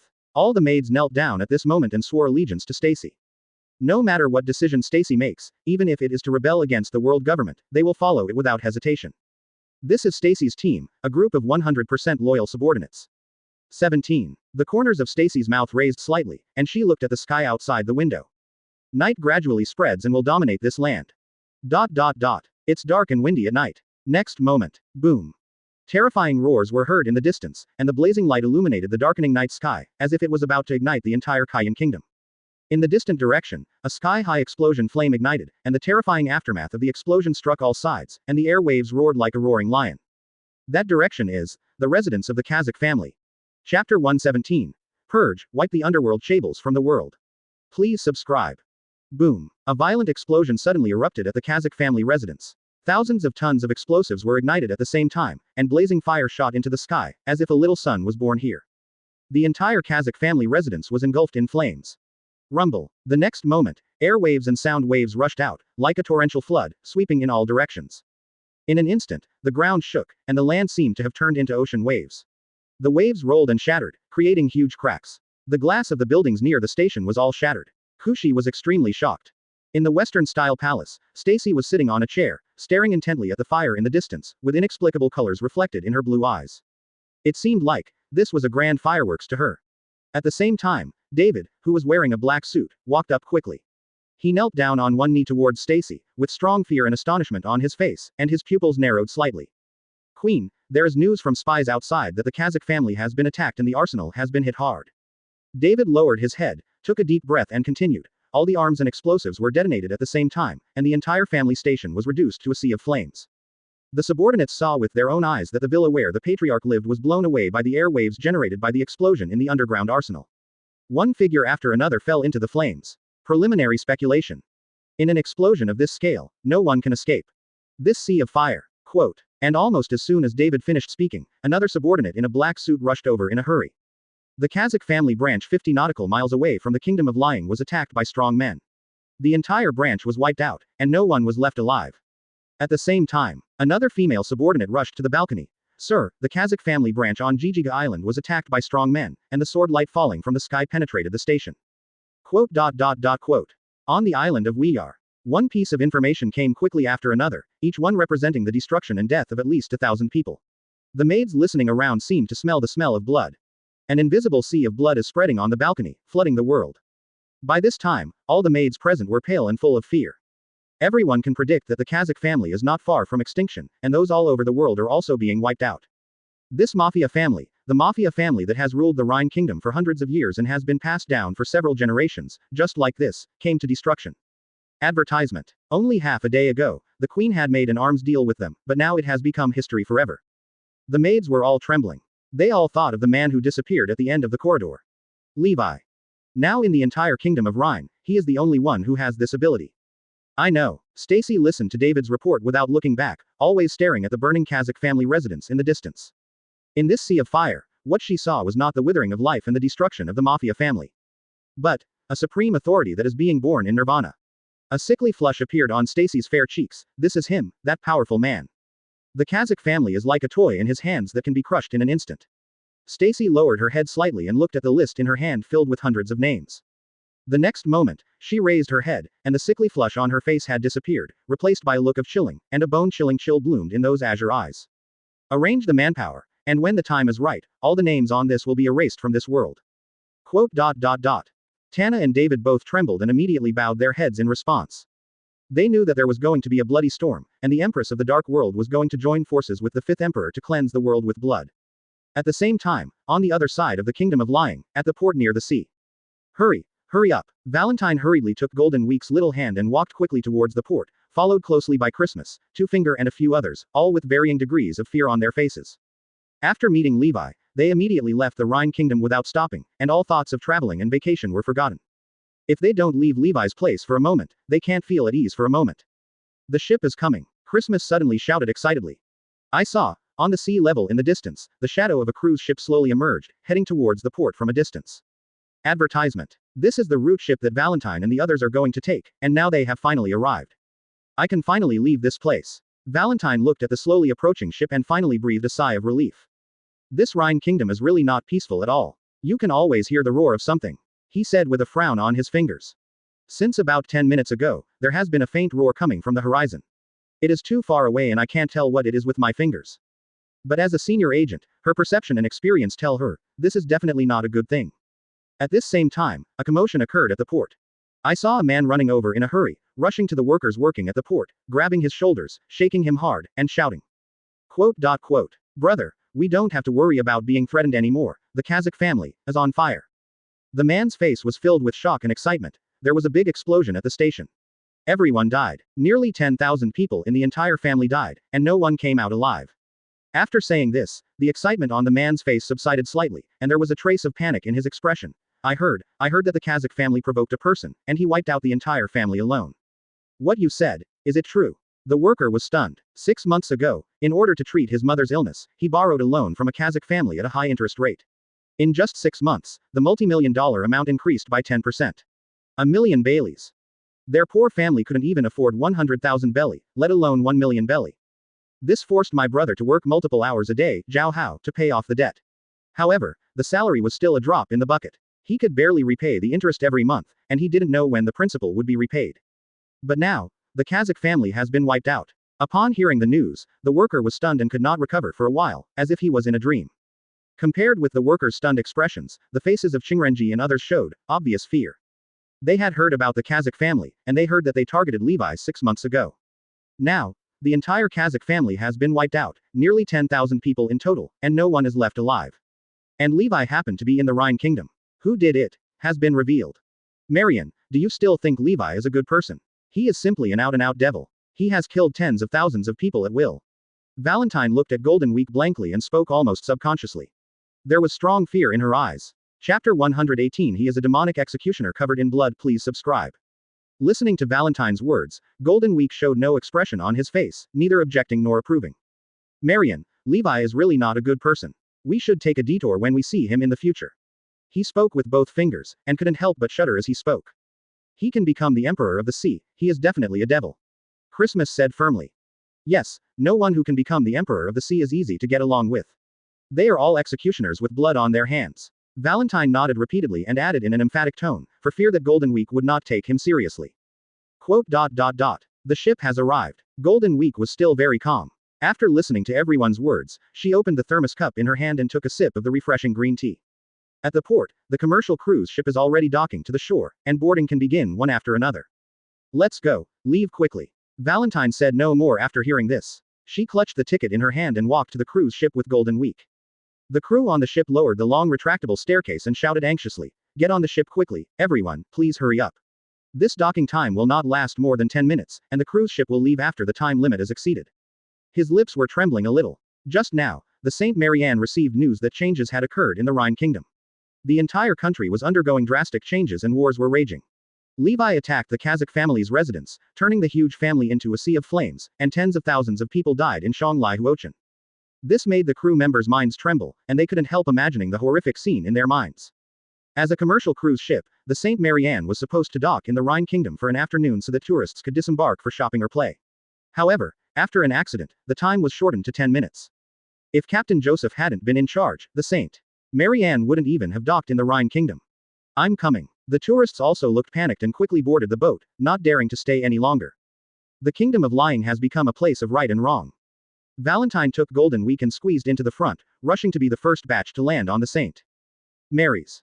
Soon, 10 minutes passed, the St. Mary Ann's whistle sounded, the turbine engine rotated, the anchor was stowed, and the ship slowly sailed out of the port. The ship finally sailed. Looking at the Rhine Kingdom fading away from his field of vision, Valentine breathed a sigh of relief. Finally. Gone. Advertisement. Christmas patted his chest, looking worried. And just as the words, Christmas, were spoken, a frightened scream rang out. Levi, a good-looking female tourist, fell to the ground with a plop. Her pretty face turned pale with fright, and she screamed in front of her. In the direction pointed by her finger, a tall figure descended from the sky and slowly fell. He was wearing a white shirt, the collar of his shirt was slightly open, and his short black hair was flying in the wind, like a falling leaf. His toes were lightly tapping on the mast, showing his freedom and indifference. This man is none other than Levi, the fifth emperor. The crew member who was maintaining order on the deck was immediately shocked. He recognized Levi's identity, broke out in a cold sweat, stood on his head with chills all over his body, and stepped back in a hesitant manner. Even the well-trained crew members are like this, let alone other tourists. The scene suddenly became chaotic, and the faces of the tourists were full of horror. No one expected that they would see Levi, the bloody executioner who often appeared in newspapers and wanted posters, with their own eyes today. Some people subconsciously wanted to retreat, but they bumped into the railing at the edge, almost fell into the sea, and broke out in a cold sweat. There were also women who screamed and pushed their way through the crowd to escape, but were squeezed and fell to the ground. A stampede was about to occur. Just the appearance of Levi caused chaos in every sprocket. In the crowd, the moment Valentine saw Levi, his pupils suddenly shrank. Why is he here? She subconsciously wanted to scream, but she suddenly covered her mouth, not daring to make the slightest sound. She dragged Golden Week to blend in with the crowd, trying to hide in the crowd and escape. She was just lucky that Levi didn't come for them and didn't see her group. On the other side, the crew member had already walked up to Levi. He suppressed the fear in his heart, bowed slightly and saluted. Master Levi, what are you? He knew Levi's terror. As long as he had a thought, the ship would be destroyed. Expulsion was impossible, he could only be angry. You don't suggest that I take a ride on the wind, do you? Levi jumped from the mast and landed lightly, smiling. Advertisement. Quote. Exclamation mark quote. Hearing this, the crew member's pupils suddenly shrank, and the corners of his mouth twitched slightly, trying to force out a smile that was uglier than crying. The tourist suddenly became even more confused. Levi actually wanted to go along with him. Valentine's body felt like it was struck by lightning, and he felt a chill rising from the soles of his feet, threatening to escape from his body. Levi took his hand away from his shoulder without paying much attention. When Levi heard this, a faint smile appeared on his face. He walked forward and patted Joseph on the shoulder. Don't be afraid of me.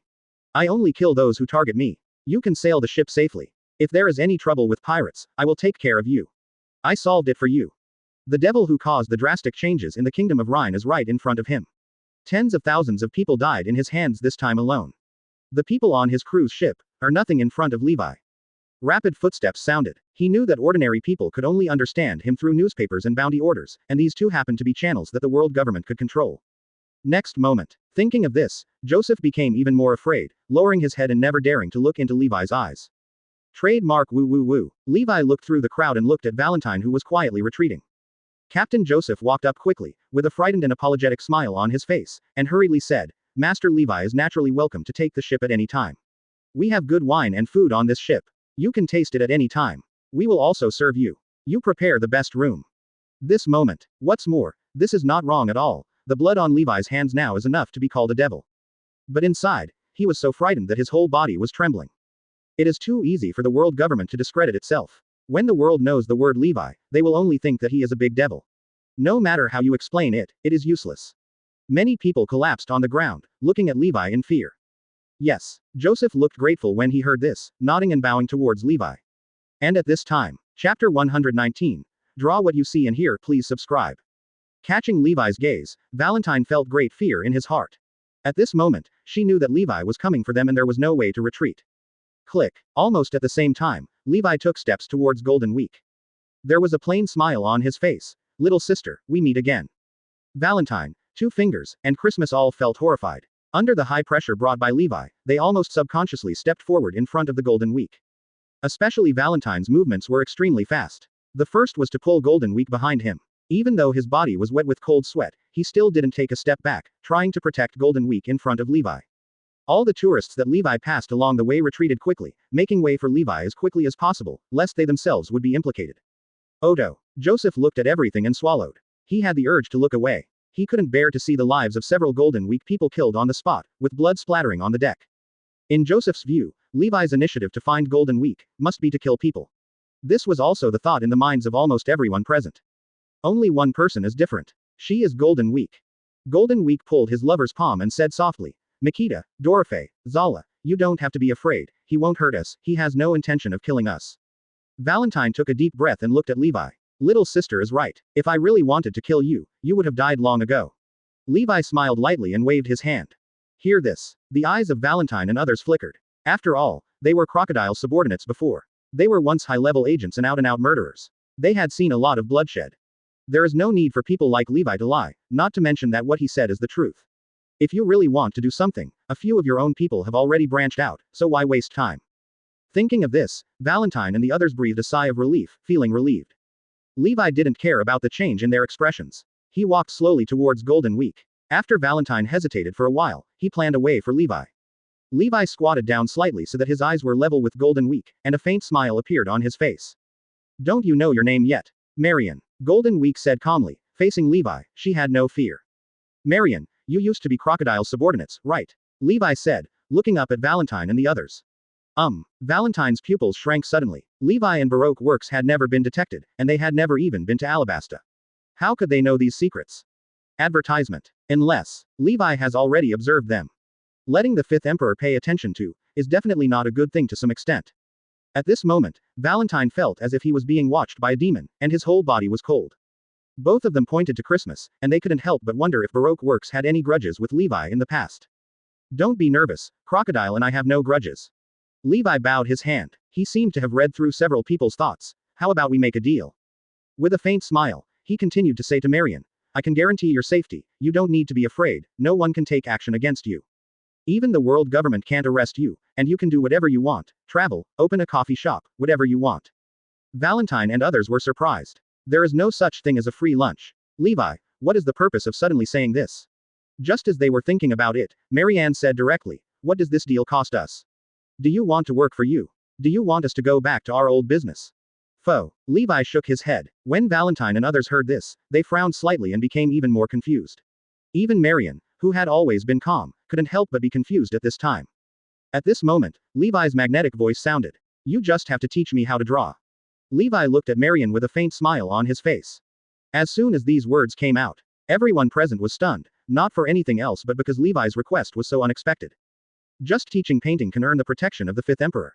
This is too surprising and too simple. Even Marianne was stunned. She raised her cute little face and looked at Levi blankly, making eye contact with Levi. Marion saw a pair of dark and deep eyes, and in the depths of those eyes, she saw a look of curiosity. This kind of curiosity is familiar to Marianne. She knows that this look will appear in her eyes when painting. ... Asterisk asterisk asterisk asterisk asterisk. Levi really wants to draw. He wanted to paint everything he saw and heard and keep it in this form forever. Advertisement. At the same time Levi logged into the St. Mary Ann and made a request. The first half of the Grand Line, Marine Headquarters, Marineford. Sengoku Office. Sengoku frowned and buried himself in his desk, correcting and reading one document after another. And at this time, boom, there was a loud bang, and the door to the office was violently kicked open, and a tall and strong figure walked in without any scruples. It's Garp. With a hearty smile, he walked in and sat on the sofa, crossed his legs and said. Tisk tisk, that guy Sakazuki is on a mission again, he is really trying his best.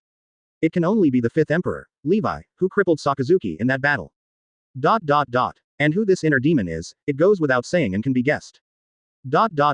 Rather than saying it was a thorn, it would be more appropriate to say it was an inner demon. Garp grabbed the teacup and poured himself a cup, his eyes twinkling slightly. I heard there is the latest information about Levi. Garp grinned and stated his intention straight to the point. He raised his head and looked at Garp. What are you doing here? However, Sengoku did not think much about this issue. Sengoku looked at Garp who kicked in the door, and the veins on his forehead twitched slightly. He finally suppressed the urge to rush forward and beat Garp violently, and then he lowered his voice and spoke in a deep voice. Can't you knock on the door? Sengoku put down the document in his hand, and there was a flash of light in his eyes. He is now eager to become stronger, and his idea of maintaining chaos and order is even more determined. I am afraid that he will only stop after the thorn in his heart is removed. Bar. It's natural. Sengoku nodded slightly. The fifth update. Garp took a sip of tea and said softly, that guy Sakazuki is just a little paranoid, otherwise he would be much better than that undisciplined guy Kuzan. Sengoku didn't say much after hearing this. He picked up a document he had just read on the table and threw it towards Garp. It would really be great if Sakazuki could neutralize Kuzan. Thinking of Sakazuki's paranoia, Sengoku prefers Kuzan in his heart. Chapter 120. The blood-stained famous sword, the demon sword blood rain. Please subscribe. The information flew in the air and was caught firmly by Garp. Swipe. He flipped through the pages quickly, the expression on his face changed slightly, and his eyes fell on the most critical lines. The headquarters of the Kazakh family in the Rhine Kingdom was attacked, with a total death toll of 11,923. 4 Kazakh family branches in the surrounding waters were uprooted, with a total of 3,678 deaths. At this point, all the residences of the Kazakh family have been wiped out, and all underground power networks have been uprooted. Attacker. Levi. Looking at these cold lines of words, Garp felt that what he saw was not an intelligence record, but a mountain of corpses and a sea of blood leaping out of the paper. Tens of thousands of people died cleanly like this. Moreover, what is really frightening is not just the exaggerated numbers, but no one was injured. No one was injured, which meant that 157 meant that once Levi took action, he would kill without mercy. Everyone in the Kazakh family died the moment they encountered Levi, not even anyone was injured. This is the hidden message that is more shocking than the death toll of more than 10,000. Has it finally begun? Garp's eyes flickered. He held the information in one hand and touched his chin with the other, feeling a little lost in thought. Levi's anger will not end like this. Garp has known this for a long time. Impel Down is just the beginning. On the day Levi met with them to get the list, Garp knew that Levi's anger would not end easily, and Impel Down was just the beginning. Although Levi was silent for 2 days, both he and Sengoku believed that this was just the calm before the storm. After that, he would definitely set off a bloody storm that would shock the world. The information in hand is enough to prove this point. Garp couldn't help but think back to the list given to Levi. Who will be next? Time seems to pass by like a fleeting moment, and like fine sand quietly flowing through the fingers. Advertisement. In a blink of an eye, half a month later. New World. On the majestic waves of the sea, the Saint Maria is sailing slowly on the sea. This commercial cruise ship is still on the prescribed route and has not yet completed the circle. The number of passengers has decreased a lot. When passing through stations along the way, only people disembarked, but no one dared to get on the ship, because the tourists had already learned in advance that Levi was on the Saint Marianne. Gradually, Saint Marianne seemed a little clearer. However, Levi didn't care about any of this. He faced the sea and sat cross-legged. With the drawing board set up in front of him, Levi held the brush and carefully drew the outline of a small island in the distance. Beside him was a pile of drawing paper weighed down by stones. Call. When the wind blew, the corners of his clothes lifted up, and the paper that was pressed down also fluttered up, turning the pages like the pages of a book, revealing a corner of the painting. It was one scene after another: the ocean, the sky, seabirds, islands, mountains and forests, vicious pirates, panicked crew members, dark cannonballs flying in midair, a sword ray piercing the sky and the earth. All of this was Levi's experience in the past half-month, and he recorded it all through painting. In the warm sunshine and gentle sea breeze, Levi paints without any distractions, as if a world is gradually born on his painting paper. At this moment, Levi had a peaceful and profound aura about him, as if he could not help but settle down when he was around him. However, Captain Joseph, who was watching Levi's back from a distance, could not feel at ease at all. Because he witnessed with his own eyes what Levi did in the past half-month. In this half-month, the Saint Maria passed 2 stations, namely Soga Island and Coco Island, and during this voyage, Levi left several times. The first time, when Joseph and the crew saw Levi suddenly leaving, they were all relieved and almost overjoyed, finally sending Levi away as a giant Buddha. However, just half an hour later, Levi is back. Even though his body was spotless, he still carried the extremely strong smell of blood. That time, Joseph looked at Levi coming back, his legs couldn't stop shaking, and he almost knelt down to Levi. Advertisement. It's not that Joseph is unbearable, but the smell of blood on Levi's body is so strong that it feels like he's facing a slaughterhouse or a mass grave. It's so strong that it's nauseating. After this time, Levi will leave for a while every once in a while. It won't be long and he will be back soon. And every time I come back, it will bring with it the heinous smell of blood. Joseph knew that Levi was killing people. Every time he leaves, thousands of people may die and become part of Levi's bloody smell. The newspapers that came later confirmed this. Levi raided the kingdom of Tora and wiped out all 3,000 rebels. The Tariq mafia family was killed with the sword, and most of the island was shattered. 8,000 family members were left alive. The Sisley bounty hunter team was destroyed, and 3 members were buried in the sea. Each of them had taken off the heads of pirates with a bounty of hundreds of millions.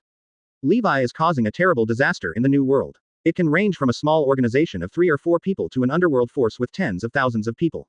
Even the top leaders of the kingdom have been wiped out. People even died in forces dozens of nautical miles away from the Saint Mary's route, and these were all places Levi passed through. Joseph was trembling when he thought about it now. This was no longer called murder, it was simply a slaughter. The smell of blood on Levi could not be washed away even if it soaked his whole body in the sea for 3 days and 3 nights. He has become a veritable executioner and a demon with nearly 100,000 lives on his back. If someone could see souls, they might be able to see floating ghosts around Levi, enough to fill an ocean. As for the 4.1 famous sword thunderstorm in Levi's hand, the blade has been completely dyed red with blood, and it cannot be washed away no matter how hard it is washed. Nowadays, it may be more appropriate to call it demon sword blood rain. Joseph was trembling. He couldn't help but start thinking, even if they were other four emperors, would they kill as many people as Levi with his own hands? I'm afraid not. Joseph felt an endless chill in his heart, but when he saw Levi's back, besides fear, there was a complicated look in his eyes. Levi did what he said. During the past half-month, he did not attack anyone on the ship, and when he encountered pirates along the way, Levi really took action to protect him. Although there was no real conflict, the pirates were immediately frightened away when they saw Levi. However, even if Levi keeps his word, Joseph should still be afraid. Chapter 121 The Demon Sword is unsheathed and the pirate flag flutters. Please subscribe. Levi didn't know or care about Joseph's thoughts behind him. He was meticulously painting the scenery of the island in the distance. Suddenly, the cry of newspaper birds resounded in the sky, and then explosions fell from the sky one after another, floating towards the St. Mary Anne. Levi reached out a hand and grabbed the newspaper that fell from the sky. You often read newspapers, what do you want to read? At this moment, Mary Anne's voice sounded behind Levi. She and Valentine walked up. No. Levi smiled lightly. He didn't explain anything. He picked up the brush and sketched the last stroke on the paper. Finally, the island was perfectly presented on the drawing paper, and even the birds standing on the treetops were lifelike, as if they were about to spread their wings and take off in the next second. You can leave now. Marion looked at Levi's painting and said softly, in just half a month, your painting skills have gone from beginner to mine. I have nothing left to teach you. You will have to explore further on your own in the future. Quote. Beside her, Valentine blinked and stared at the island Levi drew, feeling incredible. Normally, it would take at least several years to hone painting skills, but Levi was almost as good as Marion in just half a month. This kind of talent cannot be overstated as a monster. I will fulfill my promise. Levi smiled lightly and turned to look at Marion. He will protect the safety of Marion and others, and allow Marion to do what she wants, which is what he promised. Hear the words. Marianne nodded slightly, and at the next moment, Levi spoke again and said something that was beyond everyone's expectations. To be honest, are you interested in being my sister? Levi sat cross-legged in front of Marion, with a faint smile on his face. He saw his own shadow in Marion. Their personalities were very similar. They were as plain as water, without too many ripples. Levi suddenly got this idea. As soon as these words came out, everyone present felt like they were struck by lightning. Advertisement. Whether it was Valentine, Two Fingers, Christmas, or Joseph, they were all frozen in place. Levi's sister. These few words definitely have enough weight, and it is not an exaggeration to say that they shocked the entire Grand Line. Sister Levi, these 4 words represent a photogenic future. If Marianne wants to dominate, she can suppress the first half of the Grand Line with just these 4 words. Even in the second half of New World, few people dared to mess with him. Today's Levi has set off a horrific killing spree around the world. Anyone who dares to target Levi or his relatives will be hit by the destruction of the country and the genocide. This thought has appeared in everyone's mind and cannot be shaken off. Moreover, this terror is still going on, no one knows when it will end. Valentine looked at Marion blankly, and then looked at Levi. She was not sure if Levi was joking, but she could think that if Marion really agreed, Levi would definitely be able to walk away as long as he didn't die. Let alone opening a coffee shop in hiding. Even if you open a coffee shop under the nose of the world government, you probably won't be arrested. Because, according to Levi's code of conduct, Levi will definitely go to war with anyone who dares to touch Marianne.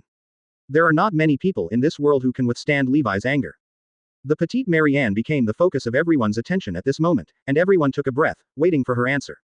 This answer will likely impact the world. However, Marion, who was being watched by everyone, just shook her head. I'm sorry, I just want to live a life where I can drink afternoon tea leisurely and draw freely every day, and it's dangerous to be your sister. Quote. Marion also thought of the benefits of becoming Levi's sister, but she didn't value these things. Levi just chuckled when he heard this answer. This is indeed Marion's truth. It is not surprising that she would reject Levi. It is precisely because she is very similar to him that she refuses. Because Levi puts himself in Marion, he will also choose to refuse. Thinking of this, Levi stood up and rubbed Marion's head. You are right, but my words have always been there. You can come to me one day if you want to agree. Levi had a smile on his face and his movements were gentle. Seeing this scene, Joseph's eyelids twitched slightly. Levi didn't seem to be just talking casually. He really valued Marion, otherwise he wouldn't have said such a thing after Marion refused. At this moment, everyone present was afraid and envious as they looked at Levi gently caressing Marianne's head. Valentine is scared. She is worried that Levi will fall out after being rejected by Marianne. Advertisement. Even though they have been getting along with Levi for less than half a month, to be honest, Valentine still hasn't figured out the 5th Emperor's character. She also dared not think that she had figured it out. Facing a strong man like Levi, always being cautious and prudent was the right choice. Joseph on the other side was envious. He could see that Marianne was indeed highly valued by Levi. If I can get Levi's respect, maybe I won't have to worry about pirate attacks when I run a ship in the future, right? And at this time, Levi took back the hand on Marion's head. He turned around and strode towards the bow of the ship. The demon sword across his waist was suddenly unsheathed and held in his hand. The blood-red blade reflected an oppressive feeling. Scarlet cold light. On the leader's pirate ship, a flag with a Metal Gear skull flying in the wind. And on the shore. But this time, Levi pulled out the demon knife stained red with blood. Joseph swallowed hard. He had a premonition that something terrible was about to happen, and a sense of foreboding enveloped his heart. Today's template. Kurosaki Ichigo, Oxhead Hollow. A wave of Mopei's murderous aura erupted from Levi's body, as if thousands of evil ghosts were roaring. This was the shocking blood energy brought about by the massacre, and it was the howling of the hundreds of thousands of resentful souls carried on Levi's body.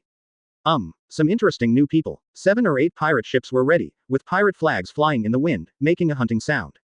Of everyone present, only Marianne was able to remain calm. Levi smiled without looking back. The Saint. Marianne is docking towards the island in front of it according to its original route. He stepped on the bow of the ship with one step, his coat behind him fluttering in the wind, and the demon knife in his hand was held horizontally, as if he wanted to cut off the world from the waist. What is he going to do? 130 Levi, draw your sword. This action shocked the hearts of everyone present, their scalps went numb, and the coldness pierced their Tianling caps like sharp swords. She looked up at Levi's back and said softly with confusion, "What happened?"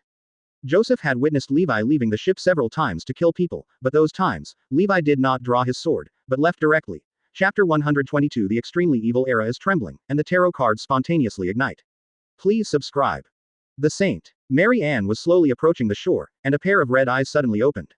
They all stared like wolves and tigers at the tall figure standing on the bow of the ship, holding a scarlet demon sword in his hand.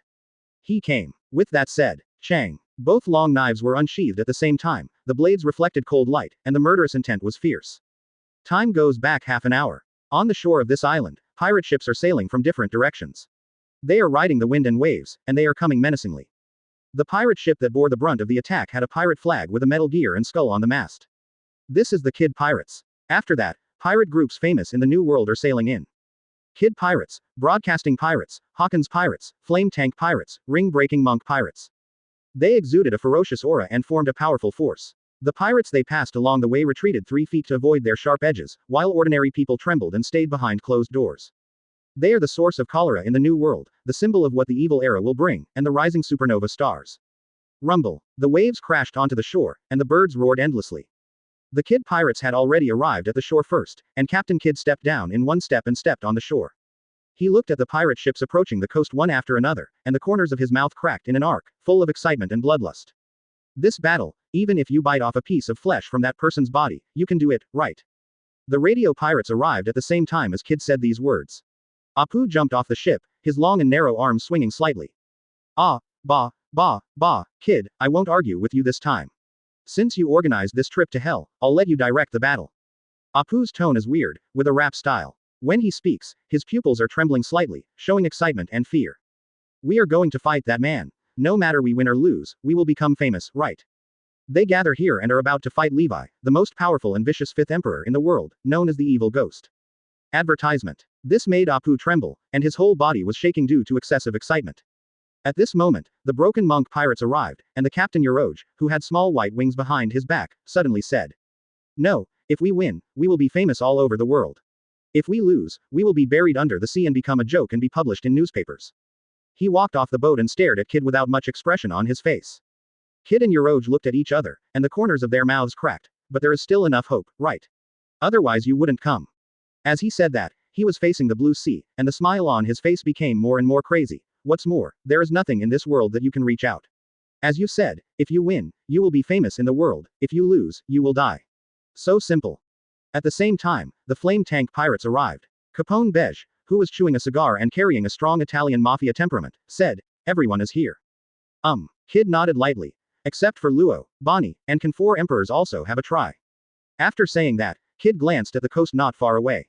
In that direction, several pirate ships docked. Although they were not supernovas, they were also brutal pirates with a bounty of over 100 million.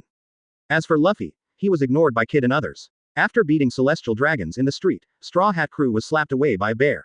They didn't think Luffy could survive in that situation. HMPH, are those guys trustworthy? Will they escape at a critical moment?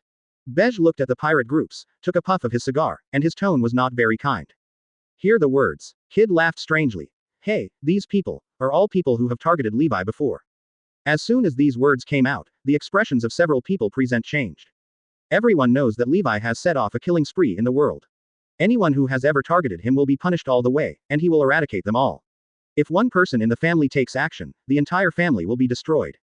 In just half a month, more than 100,000 people died at the hands of Levi. It is not an exaggeration to say that the blood flowing out is enough to dye an entire sea red.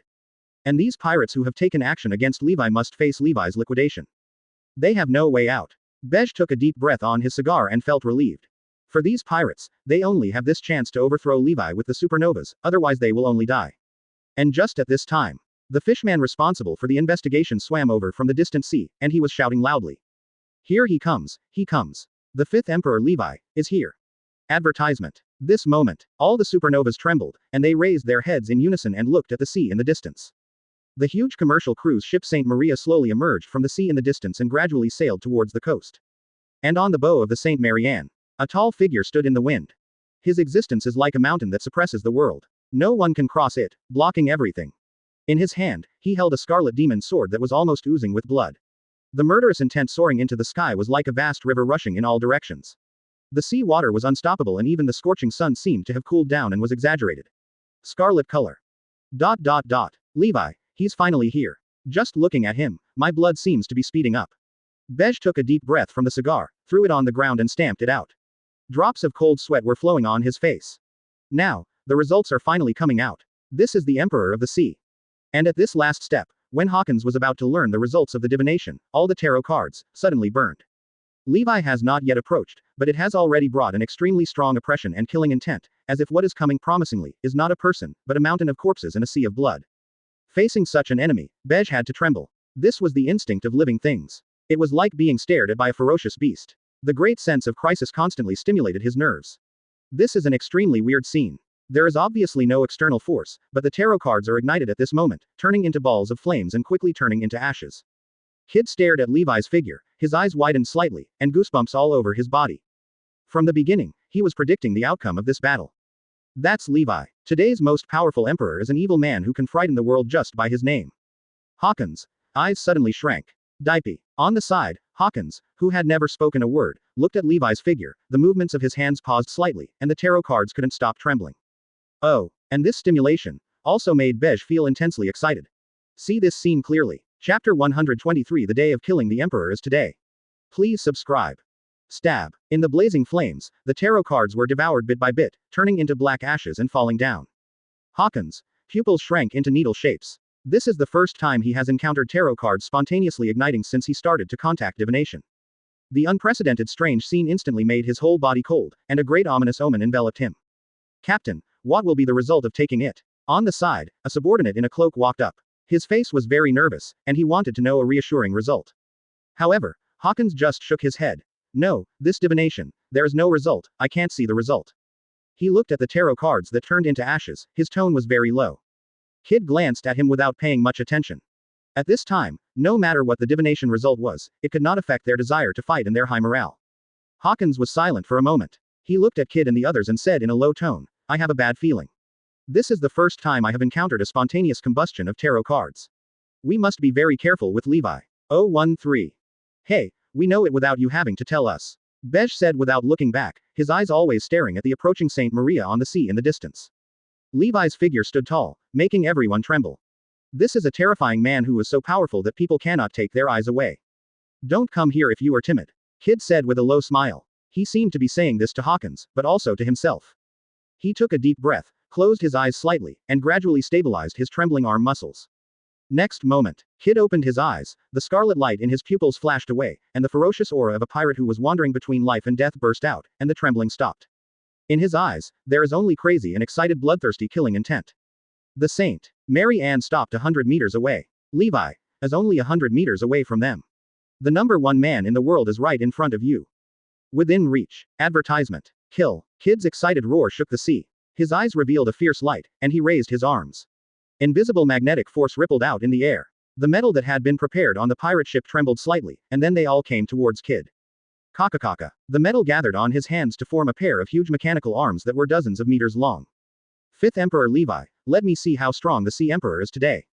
Kid laughed wildly with bloodthirsty, and raised his metal arms like a giant here, raising his iron fist and hitting Levi on the head. At the same time, today is the day to slaughter the Emperor. Apu's veins were exposed, his hands turned into big trumpets and he put them in front of his mouth. He just said this sentence, but it seemed like thousands of troops were roaring, and terrifying sound waves penetrated and shot out. Boom. The sound wave overturned the sea and exploded into silver waves, like an invisible shinso, piercing Levi's chest. Kill, the chance to become famous is now. Kill Levi and we will be the new emperor of the sea. Everyone was roaring, they drew their weapons, and hundreds of pirates rushed to kill them at the same time. The shouts of killing shook all directions. Just hearing this sound would make ordinary people's legs tremble. Unable to stop, he fell to his knees. Boom. The Saint Mary Ann, everyone on the deck has changed color. Whether it was the menacing and dark crowd, the iron arm like a mountain falling, or the invisible and deadly sound waves, everyone knew that these pirates in front of them were absolutely unfaithful. Joseph was almost terrified. When he met pirates in the past, Levi only had to stand up to scare them away, but this time the pirates didn't retreat at all, and could even be said to be coming towards Levi. Quote. Valentine's pupils widened slightly as she recognized these people. Anyone who could become a supernova was undoubtedly a murderer and an evil spirit who could intimidate the other party. And now, these supernovas have gathered together and launched an attack on Levi. Facing such a force, even if she was once a senior agent of Baroque Works, she would inevitably feel timid and want to retreat. Righto. Advertisement. Valentine saw Levi standing on the bow of the ship. He was still calm. His back was like a tall mountain, blocking the sun and casting large shadows. Even if the supernovas gather together, they still can't shake him from sharing. Next moment, Levi made a move. Quote. He slowly raised his arm, his index finger slightly raised, a dark red light glowed in front of his fingertips, and scarlet light particles in the air continued to converge towards his fingertips. A powerful force emerged from him, and a heart-stopping pressure followed one after another, covering all directions. Just this one action suppressed all the shocking murderous aura and power caused by the supernova charge. Levi represents the top of the world, and all supernovae are just climbers who want to challenge this highest mountain. Boom. The dark particles at Levi's fingertips gathered and compressed into ultimate, then turned into a beam of light and roared out. Open black lens bracket Sero close black lens bracket. This is a ray-like flash produced by highly concentrated Reiatsu. Sero tore the sky apart with unparalleled power, causing the sea to shake violently, exploding silver water columns soaring into the sky, and even the sky dimmed under this void. Boom. The metal arm as big as a mountain was instantly pierced, and a terrifying explosion erupted from the middle, with fire splashing out. With just one encounter, Sero was about to destroy Kid's metal arm, which was condensed by absorbing thousands of tons of metal. Boom. Suddenly, above Levi's head, a dull thunderous sound broke through the air. Yoroge hugged a huge pencil and smashed it down. I saw the dark armament hockey covering the entire pencil in an instant, like a dark iron pillar of pencil rubbing against the air, with a roaring sonic boom, like a deadly thunder falling from the sky. At the same time, from the due north, a long and hoarse roar sounded. Levi, your head belongs to our kid pirates. Kira held two iron sickles in his hands and cut through the sky. A subtle cold light emitted from the sickles, which was extremely cold, like two crescent moons cutting down horizontally. Boom. At the same time, a huge gun barrel roared on the distant flame tank. Bej merged with the entire pirate ship and turned into a steel fortress, pouring out terrifying fire suppression. In just an instant, dozens or hundreds of attacks fell on Levi at the same time. Chapter 124 The Reason Why the Emperor is the Emperor. Please subscribe. Pencils as thick as giant trees roared. The shells trailed long tails of flame in the air. The sharp sword light tore through the air. A sonic attack that overturned the sea. All of this is approaching Levi in an instant. However, he remains unmoved. Even the raised arm was not lowered, and the killing methods of many supernovas were still coming. Sero, who is as dark as blood, roars wildly, tearing apart the heaven and the earth. Rumble. The huge metal arm like a mountain shattered piece by piece, metal fragments flew everywhere, and most of the fragments were even evaporated by Sero in the air. This dark red Sero blasted all the way along the metal arm and headed towards Kid, past. Sero is indestructible, piercing Kid's chest between the lightning and flint, like a bloody meteor streaking across the night sky, carrying overwhelming power, invincible. Boom. A look of astonishment appeared on Kid's face. He lowered his head, and a big hole suddenly appeared in his chest. Everything inside was evaporated by Sero, and not even a drop of blood was shed. Rear. The condensed Sero penetrated the sky and the earth. It was faster than lightning and hotter than magma. It passed through Kid's body and exploded on a mountain on an island thousands of meters away. Boom. In an instant, like an earthquake, a mountaintop was flattened and evaporated directly under the dark red Sero.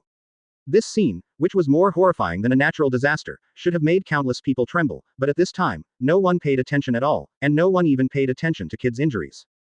Because all the supernova attacks fell on Levi at the same time. Fall down right here. Yoroge hugged the pencil and smashed it down. A flash of cold light suddenly burst out in his eyes. To make a name for himself. Apu roared out a sound wave that rushed into the night, with a determined look on his face, and the murderous intent in his eyes was like an unsheathed sword. Levi, kid's share, I'll get it back for him. Hira roared crazily, his eyes full of bright red bloodshot eyes. He didn't have time to look at Kid's injuries behind him, nor did he dare to look at them.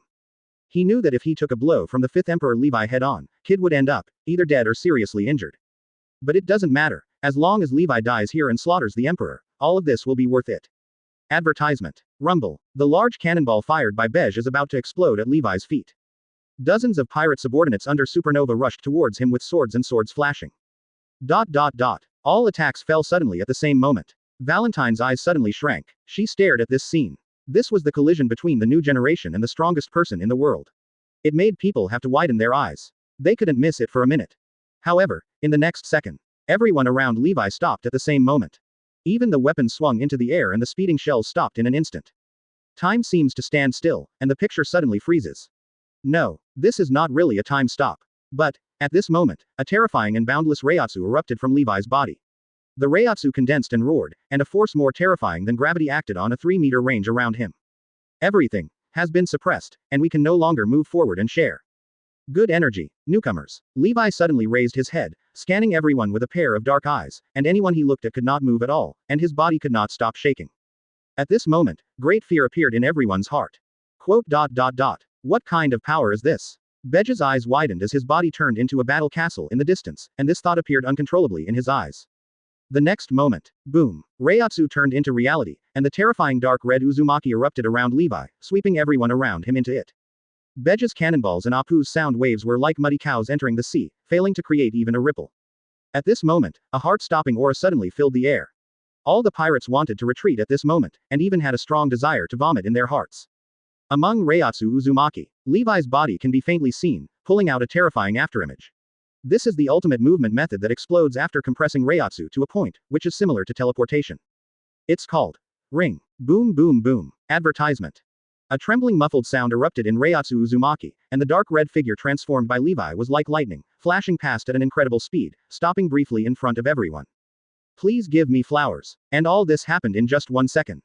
Next second, Yoroge let out a shrill scream, and his burly body suddenly flew upside down. The armament hockey on his body disappeared. The pencils wrapped in his hands broke from it, and all the flesh and blood on his arms exploded, revealing the white bones.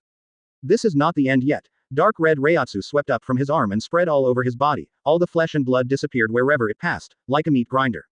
Yoroge has turned into a white skeleton before he even hits the ground. One of the supernovas, one encounter, death.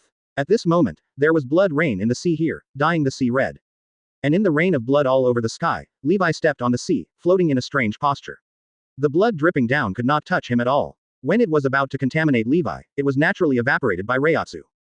In the gap between his head and body, a sword light condensed with dark red Reiatsu pierced the sky, rose up from the ground and crashed into the sky, and the white clouds instantly shattered. At this moment, he finally understood why the Emperor was called the Emperor.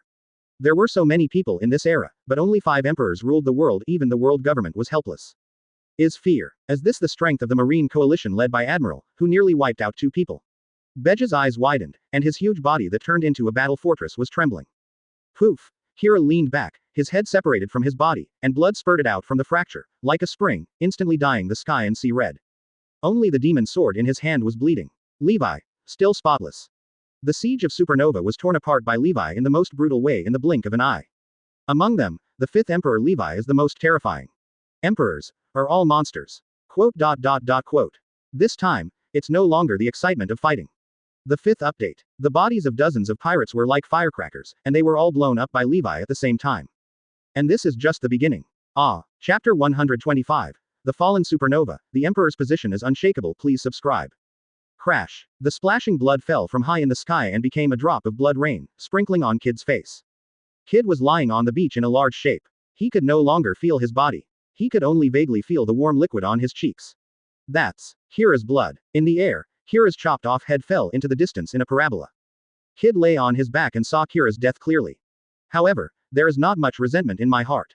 Because he himself is going to die. Time seemed to slow down, and Kid's vision became darker and darker, which was a sign that he was dying. Is this the strength of Levi, the new Emperor's lone swordsman? A self-deprecating smile appeared on the corner of Kid's mouth. He was laughing at himself for not overestimating his own abilities, making a wrong move, and stepping into the abyss would only lead to destruction. It turns out, this is the Emperor. He assembled most of the supernovas to launch a 097 attack on Levi.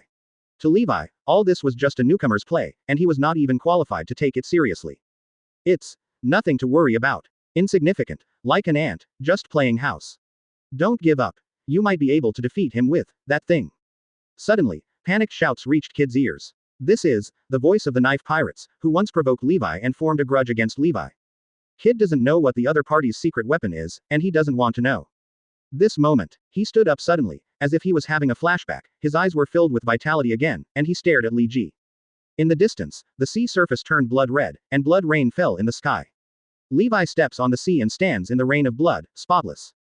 On the demon knife, drops of blood flowed down, dripping into the sea. Kid's eyes widened and he looked at Levi, as if he wanted to remember this scene forever. The next second, the light in his eyes dimmed and he died completely. The Supernova Kid who stopped this siege died, and the Kid pirates were destroyed. And at this same time, boom, the cannon barrels of the sharp knife pirates roared, and a huge blue cannonball fell straight towards Levi. Levi didn't even raise his head, and swept out with the demon sword in his hand, slashing with a dark red sword light that shot up to the sky, and the sword was cut off in response. However, the explosion did not occur. The blue cannonballs are not loaded with gunpowder, but with large amounts of seawater. Boom. Advertisement. A waterfall-like seawater exploded in the sky, pouring down on Levi's head. It's going to hit the seawater. Everyone in the sharp knife pirate's eyes widened and roared with great excitement. ... If Levi encounters seawater, he shouldn't be able to use his abilities, right? However, in the next second, a dark red sword light tore through the seawater and the sky, and instantly came to the sharp sword pirates. Click. The expressions on the faces of dozens of members of the sharp knife pirates were stagnant at the same time. A dark red light flashed across the sky, and then disappeared in an instant. Boom. In the next moment, the entire sharp knife pirates, including their men and their ships, were all broken into two pieces, with flesh, blood and sawdust flying everywhere. In the distance, Levi stood among the seawater bombs and stepped out. Around him, the waterfall-like seawater collapsed and turned into tiny water columns. The sea breeze blew and fell on Levi's cheek, bringing him a sense of coolness. ... Levi, touch the sea water. However, it is of no use at all. What kind of power is this? Why is he not afraid of sea water? Isn't he demon fruit power? Bej was trembling. He witnessed all this with strong disbelief in his eyes. The fifth emperor's abilities are ever-changing, and many people think that this is an unknown devil fruit ability, because there is demon fruit power in this world that can possess such incredible power. And the facts before us are telling everyone. Levi is not demon fruit power. Boom. The next moment, Levi moved brazenly, his body turned into dark red lightning, and appeared next to Rap without any warning. Immediately afterwards, a Sero penetrated the sky and the earth, and Rap was evaporated in an instant.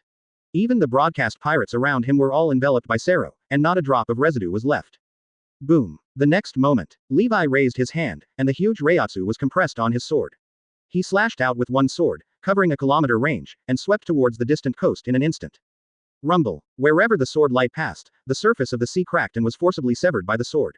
Terrifying waves of hundreds of meters rolled up on both sides, killing countless marine creatures and becoming floating corpses rising and falling in the waves. Just for a moment, the sword descended on the shore. Boom. At this moment, it was like a big earthquake had occurred on the coast, with smoke and dust flying into the sky. During this, all the pirates standing on the coast were all vaporized. The massacre has begun. Call out. Levi's feet clicked and spun, and no one could see his movements clearly. Dozens of people died every time he took action, so he had no experience of resisting. Supernova's elite subordinates couldn't even lift their weapons in front of Levi, and died in an instant. Screams came and went, blood flowed, dyeing the sea red. Advertisement. The boundless fear brought by the Emperor has quietly descended on every pirate's head. Under this one-sided massacre, someone finally collapsed. Ha ha ha ha ha. We are really crazy. We actually want to be a challenger. Bej was already crazy. His legs turned into tank tracks and he turned around to escape. Lost. Completely lost. At this moment, no one among the assembled pirates chose to fight Levi at this time, they all chose to escape. Everyone has only one thought in their hearts. Escape. Escape from this sea area. Stay here for the rest of your life, never come out, hide in the least populated island, change your name, and disappear from the world. All the energy and spirit were wiped out. Defeated. Like a mountain falling. Suddenly, call out. Levi dodged and appeared behind Bej. His sword pierced the air and landed with a crash.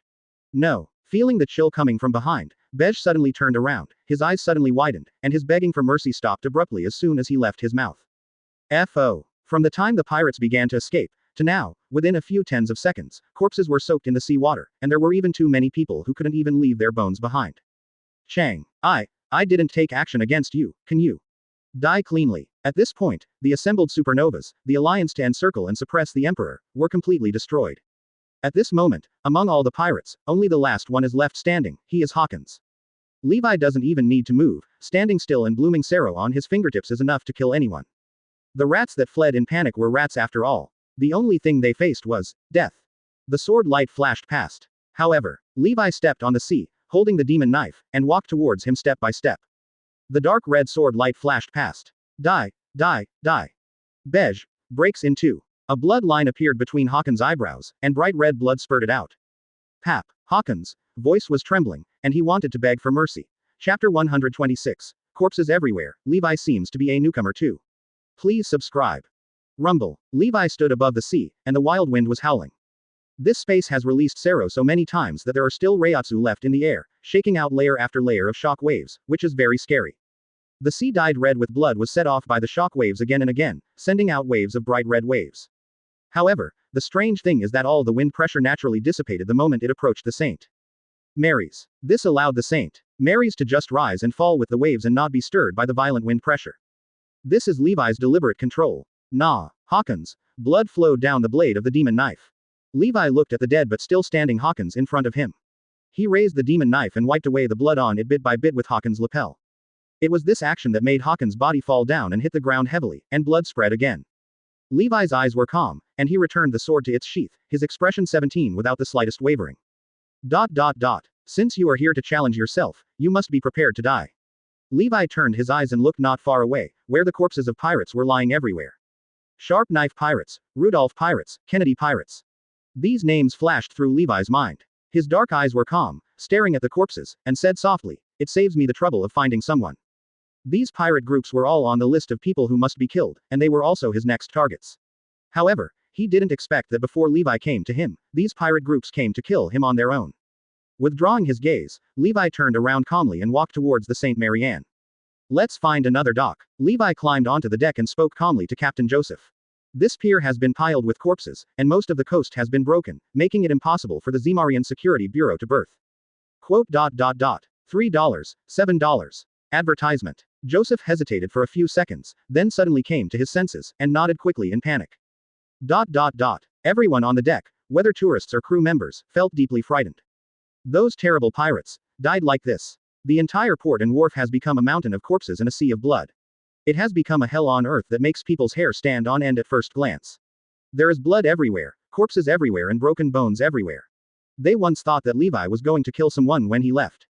But it was the first time they witnessed Levi murder with their own eyes. Today, it is destined to make many people feel frightened. They may even fall into fear for a period of time, and it will be difficult to eat and sleep. Beep. The St. Mary Ann set off again and headed towards another pier on the island. At the same time, on the island thousands of meters away from the sea, the residents looked at the St. Mary's sailing again, with great fear remaining in their eyes. On the deck, Lee's figure could be vaguely seen. He was still so indifferent, and there was no trace of the killing at all, as if everything just now was just an illusion. But the corpses at the port pier are silently proving and telling what happened just now. Those pirate groups knew that they might be killed by Levi, so they made a desperate attempt to unite with supernovas like Kid, but they still failed. Some residents held up binoculars, sweating coldly and speaking tremblingly. The Emperor's status is unshakable. Although Kid and the others are powerful, they are still newcomers after all. Some people couldn't help but sigh, even though they were so far apart, they were trembling because of Levi's power. Levi is also a newcomer, right? It's only been a little over 2 years since he became famous overseas. Suddenly, a young man spoke. He stared blankly in the direction of the St. Mary Ann, and couldn't help but recall the first time he saw the name Levi in a newspaper. Everything seems like just yesterday. The person who spoke first was stunned, and a daze appeared on his face.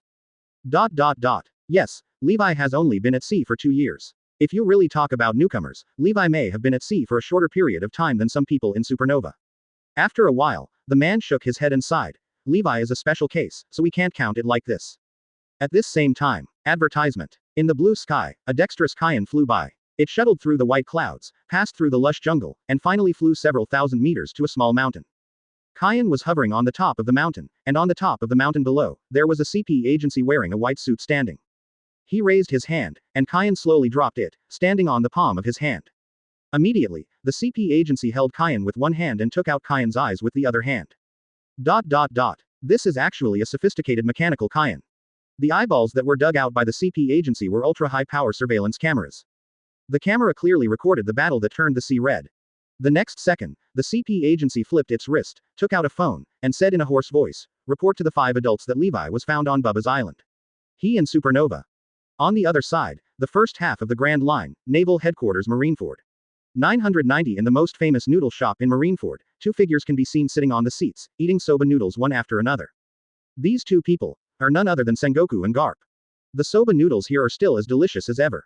Garp tasted the delicious soba noodles, and Kakuzu grinned to the base of his ears. Opposite him, Sengoku, who was chattering, looked up at him and said something vaguely. "Huh, what are you talking about?" Garp wiped his mouth and asked. Sengoku sucked the noodles into his mouth in one gulp, and then said, "I said, you are going to treat me today." When Garp heard this, he couldn't help but roll his eyes at him, but before he could say anything, he suddenly saw a familiar figure walking in. Here. Garp stopped talking, smiled and waved hello outside. Sengoku raised his head and turned to look, but it was Crane who walked in. "You two are still arguing over something as trivial as a treat." He walked in and sat down with a smile. "Forget it, let me treat you today. The 3 of us haven't had a meal together for a long time." After saying that, he raised his hand and ordered a bowl of soba noodles from the boss. At this moment, a Marine ran in from outside the noodle shop in a hurry. Marshal Sengoku. Chapter 127 Declaring Allegiance to the World, the prototype of the most terrifying force in history. Please subscribe. The Marine soldier rushed into the noodle shop with the information and almost knocked over the chairs in the middle of the road. "Marshal Sengoku, there is information from the CP agency, please take a look." The Marine soldier raised the information with both hands and handed it to Sengoku. Sengoku, who was slurping noodles, raised his eyebrows and swallowed the noodles in one gulp. He immediately wiped his mouth and took the information and started reading it. When the information was opened, 5 eye-catching words came out. The 5th Emperor, Levi. Sengoku's eyes narrowed slightly. Levi, who had been silent for a few days, appeared on the information again. Did he commit another terrible murder? Garp and he looked over at the same time. In this noisy noodle shop, the 3 top executives of Marine, or those who used to be top executives of Marine, looked at this information quietly. After a moment, Sengoku took a deep breath, raised his glasses, and rubbed his slightly beating eyelids. All the supernovae in this period are dead. Although there are still a few, they are almost dead. When he said these words, Sengoku felt as if he was seeing a mountain of corpses and a sea of blood. The 5 supernova pirate groups, 3 of which had once provoked Levi and had a reputation for being evil, gathered on Bubba's Island to attack the 5th Emperor Levi. The result was completely wiped out. Nearly 1,000 elite pirates died on the coast of Bubba's Island, becoming Chen Heng's corpse. This is the price of challenging the Emperor. They are still too young, and those who don't know are fearless. He shook his head and said softly. But then she thought about her previous actions, leading the team to encircle Levi. Wasn't she the same? If he had thought more carefully and listened to Garp's advice, maybe Marine would not have suffered such heavy losses. He had to think so. Ha ha ha ha ha. Garp slapped his legs across the table and laughed. Pirates should have more people like this.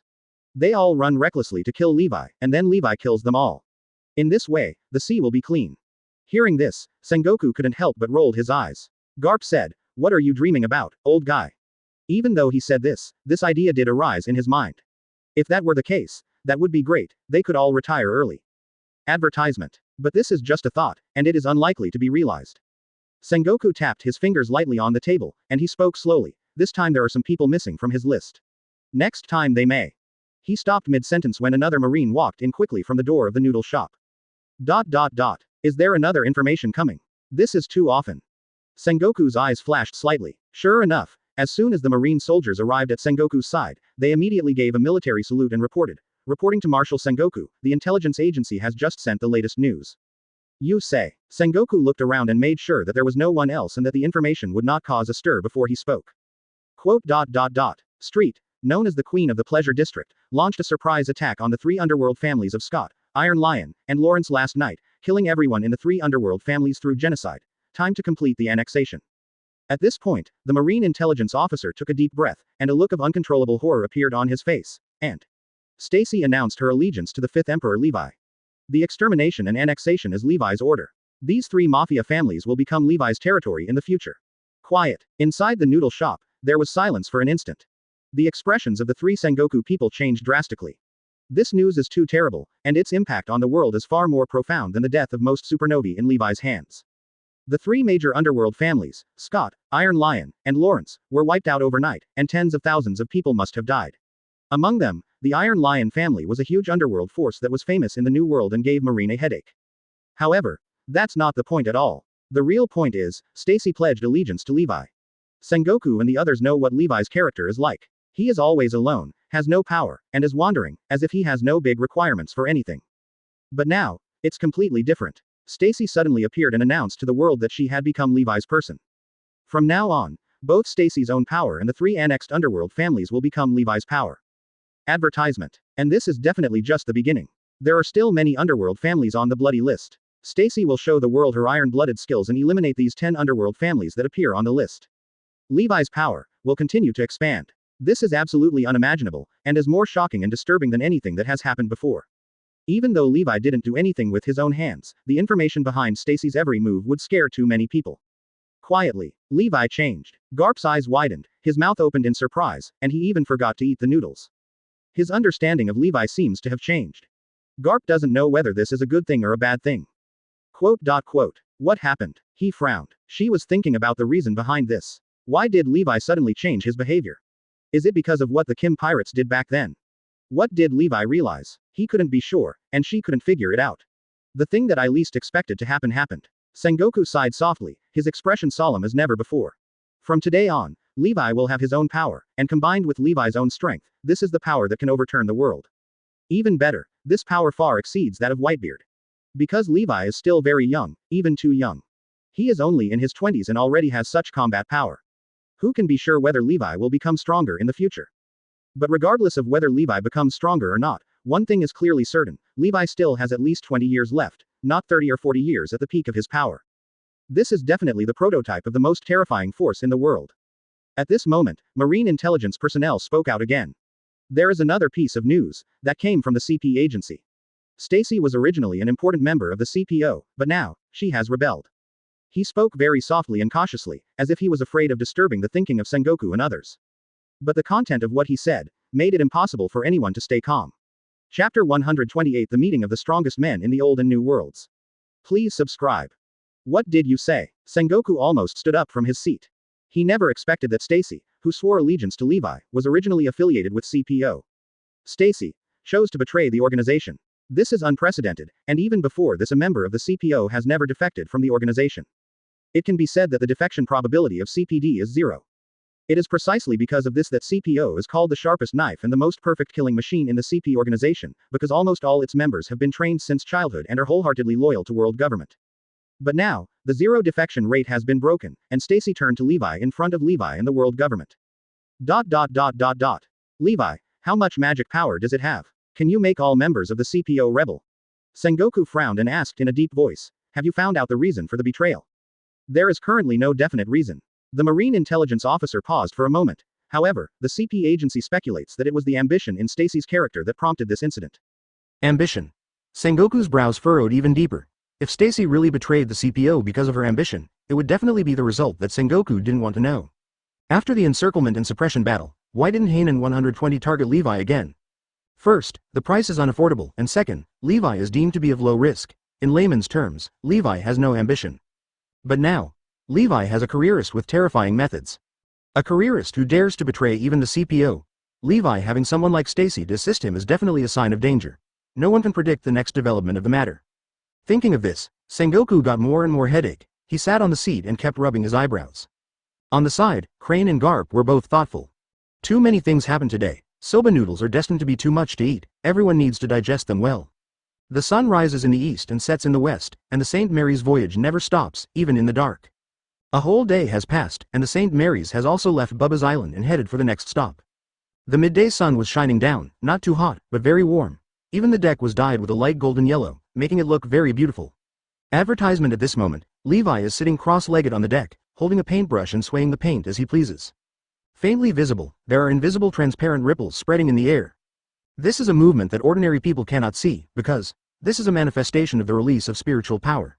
Marion stood behind Levi, quietly staring at Levi as he outlined the seascape stroke by stroke, with a faint glimmer of light. This kind of movement is not unfamiliar to her. It will also appear when she is adjusting the paint. Levi has now learned Marianne's ability. Through painting, you can release your mental power and control people's hearts. 14. Levi waved his hand and built it with the last stroke. The seabird on the canvas seemed to come to life and started to flap its wings on the canvas, as if it would jump out of the paper and fly at any time. But at the next moment, the seabird was still a seabird, lying quietly on the canvas, not flapping its wings at all, as if everything just now was just an illusion. This is Levi using mental power to give people hints and influence emotions or perceptions. An illusion-like ability. Levi, is this why you learned painting? Marianne narrowed her eyes slightly and asked softly. No, it's just a coincidence. Levi shook his head. His original intention was to record what he saw and heard. Even Yue himself was surprised to be able to master such a mental method. Perhaps, it is precisely because we do not have the utilitarianism to study seriously that we can learn by accident. Levi didn't dwell on this topic for long. He suddenly raised his head. In the sky, a newspaper bird spread its wings and flew across. Large sheets of newspapers fell from the air, BHCF, falling towards St. Maria Anger's board. The daily newspaper bird is here again. Levi raised his hand out of habit, caught a newspaper, and started reading it. In the newspaper, the headlines were highlighted in eye-catching red. The Empress of the Dark World, Stussy, swore allegiance to the 5th Emperor, Levi, and raided the 3 major underworld families on Levi's orders, close black lens bracket. Looking at this headline, Levi paused slightly, and then a faint smile appeared on his face. Is this what you've been reading the newspaper for? In the back, Marion was holding a newspaper, reading it with one hand, holding a thermos cup in the other hand, and sipping afternoon tea. Advertisement. Marianne had discovered before that Levi had the habit of reading newspapers, as if he was waiting for some news. And now seeing the change in Levi's expression, Marianne knew that this might be the news Levi was waiting for. Right. Levi chuckled. He was indeed waiting for this news. No, to be precise, he shouldn't say wait, but he wants to see when Stussy will take action, and now. Stussy has started to take action. The first move was to use thunderous means to uproot the 3 major families and destroy them overnight. It can be considered as living up to my expectations.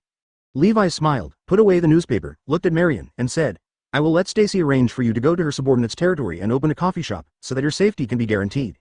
Marion turned her head and nodded slightly, but before she could say anything. Rumble, on the sea in the distance, there was a deafening roar of seawater, and a huge pirate ship that looked like a whale was heading towards the Saint Marianne. This is Moby DK, Whitebeard's ship, huh? Levi looked up. He was a little surprised that Whitebeard would appear here. Next moment, he thought of something. Then that's the Whitebeard pirates. On the deck, whether it was the crew or tourists, their faces were full of fear the moment they saw Bilk. Whitebeard is here, and Levi is on board too.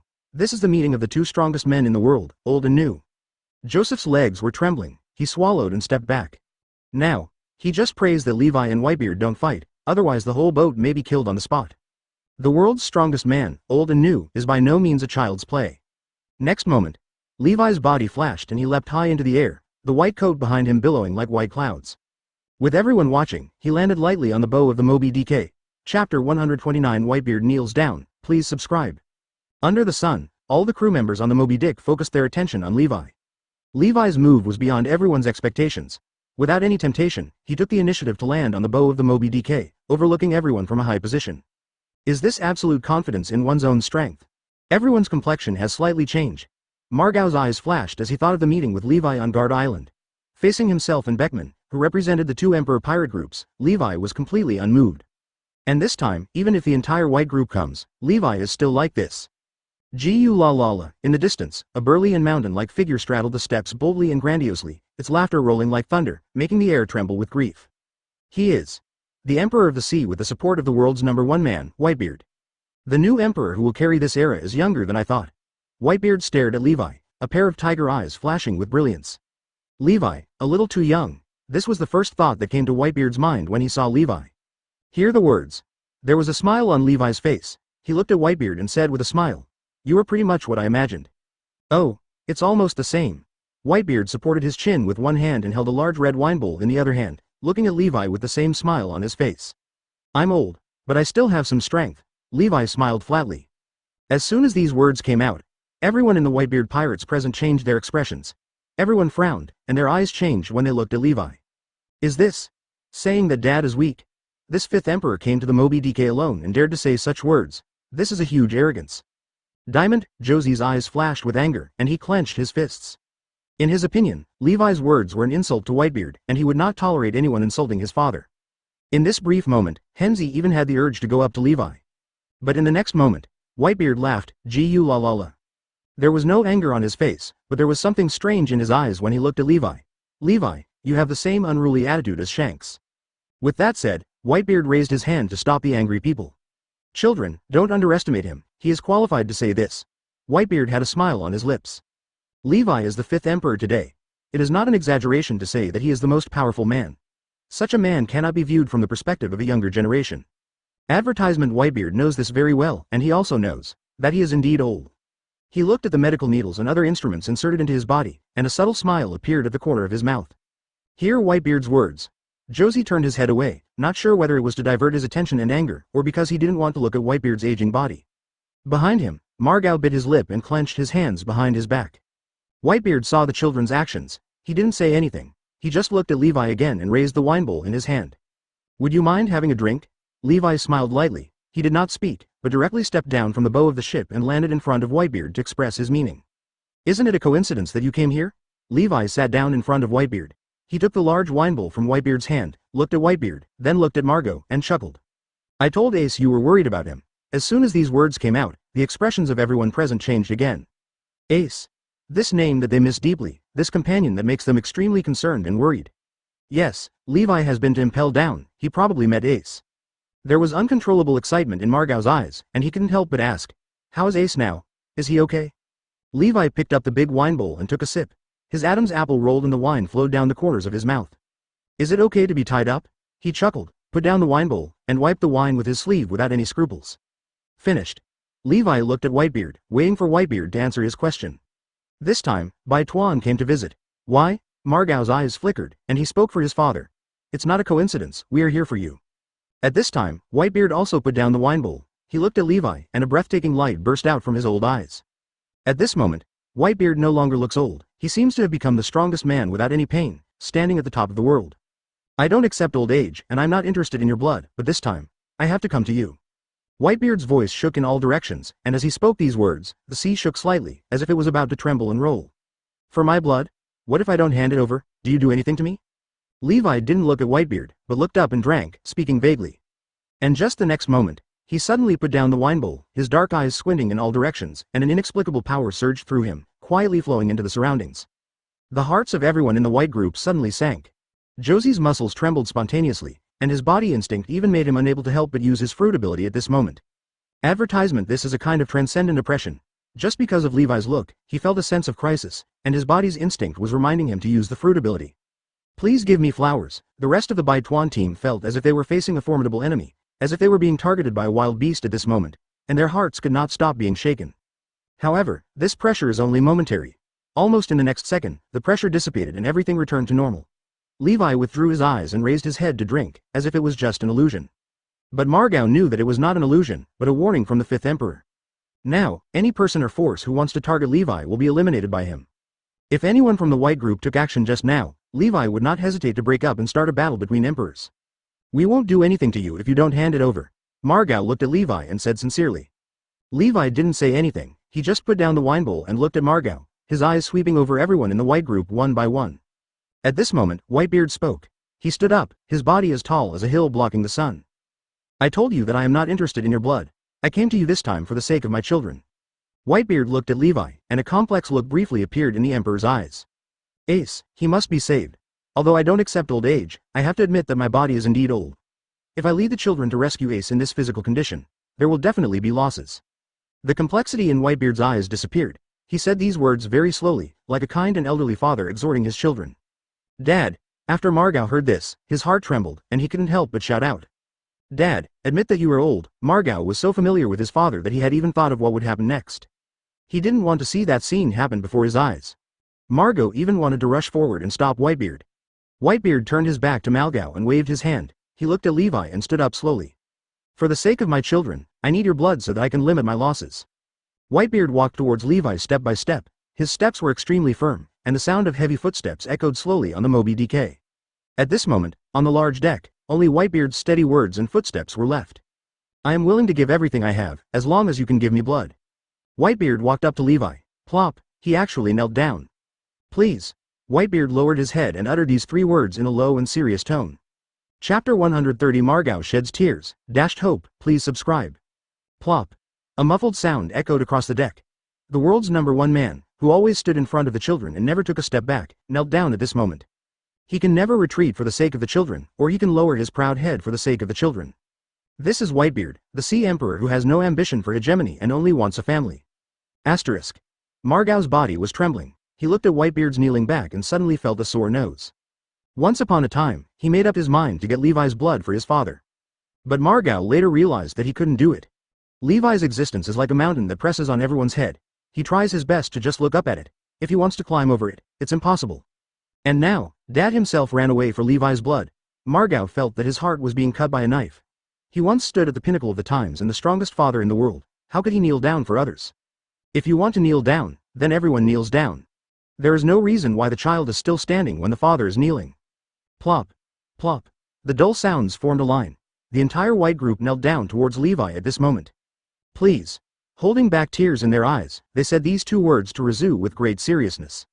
Levi looked at all the white people kneeling in front of him and fell into a brief silence.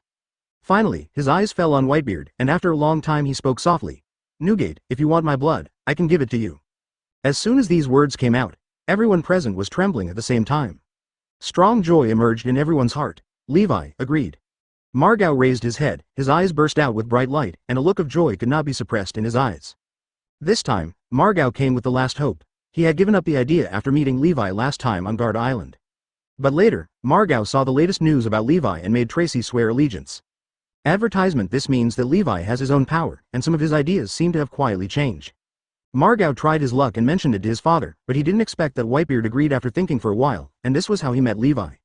But now, everything seems to be changing for the better, as Levi agrees to give blood. Kneel down in exchange for your father's youth and Ace's life. Margau, you are willing to do so. At the same time, Whitebeard raised his head, looked at Levi, and asked in a deep voice, what are the conditions? He didn't think Levi would give it to him for free, even if he had to kneel down and ask. After all, kneeling to Levi has no real benefit. If the news is released, just kneeling to Levi can get his blood. I'm afraid. An island could be filled with people who are willing to kneel down for Levi. This is the truth. Levi glanced at the few drops of wine left in the wine bowl and shook his head slightly. No conditions. Hear the words. Whitebeard paused slightly, doubts rising in his heart even at this moment. He doesn't think Levi is a man who is prone to compassion, nor does he think he has much face. Levi didn't explain too much. He pointed to the female nurse beside Whitebeard who was taking care of him and gently raised his fingers. Go get a syringe. Levi chuckled. The female nurse nodded quickly, turned around quickly, took a syringe from the medical box, and handed it to Levi's hand. Levi was also decisive, picked up the syringe and stabbed his arm, drew out some blood, and threw it towards Whitebeard. Whitebeard stood up to catch it. He looked at Levi, still doubtful in his eyes. Levi is much easier to talk to than he thought. This blood is given as soon as you say it is given. Is there really no condition? You will know it if you have used my blood. Levi looked at him. The pinholes on his arms had disappeared. His extraordinary physical fitness made his self-healing ability like that of a monster. Whitebeard's heart froze, and he vaguely thought of something. But at the moment, he didn't have time to think too much, so he squeezed the blood out of the needle and drank it. Dad. Everyone in the white group opened their eyes wide at this moment, and looked at Whitebeard expectantly. Dad drank Levi's blood. The illness that has tortured Dad for many years will finally disappear, and he will return to his peak again and become the strongest man standing at the top of the era. Advertisement. No one was not excited. Even Margau shed 2 lines of tears on his face due to excitement. For so many years, the expectations and wishes in my heart have finally come true today. However, 2 seconds, 10 seconds, 1 minute, 5 minutes. Whitebeard. Still hasn't changed at all. His body is still old, and the pain is still faintly tormenting his body, lingering and not disappearing at all. Whitebeard was silent. His feeling was the most intuitive. After drinking Levi's blood, his body did not change at all. Blood of Levi, Sycamore. Do you know now why I have no conditions? Levi sat cross-legged on the ground, put the wine bowl in front of him, and spoke softly to Whitebeard. How can you put forward conditions for something that is completely useless? You did something. My father drank the blood, but he didn't regain his youth at all. Levi drew out the blood in front of everyone, so where did he get the opportunity to do anything? But at this moment, Beasta hopes that Levi really does something, because this means that there is still hope for the pair to regain their youth. He also knew in his heart that Levi didn't do anything. Beasta's voice was trembling. He was unwilling to give in. His chest was so depressed that he couldn't breathe. There was endless pain in his heart. Foil Beasta spoke with a trembling voice. There was confusion and anxiety in his eyes, but more importantly, there was pain. Beasta was stunned. He lowered his head, and tears rolled down drop by drop. He rushed out of the crowd, walked up to Levi, and shouted excitedly. You are serious about being able to be resurrected? Why is the blood ineffective? Did you do something wrong? You must have done something. But now, hope is really dashed. Yes. Beasta turned around silently, the pain in his heart almost made him forget to breathe. Child, step back, he has no hands or feet, Whitebeard also said at this time. In this short moment, he seemed to be older, and even his always upright back seemed to be bent. But, what's the use? His hands that couldn't stop shaking showed that his heart was by no means peaceful. 4.9 This means that hope has been dashed. Beasta, shut up. Mal shouted in a low voice. He turned his head, and the tears in his eyes were forced back. It can even be said that the pain in his heart was more severe than anyone else's. Heartache, why isn't he?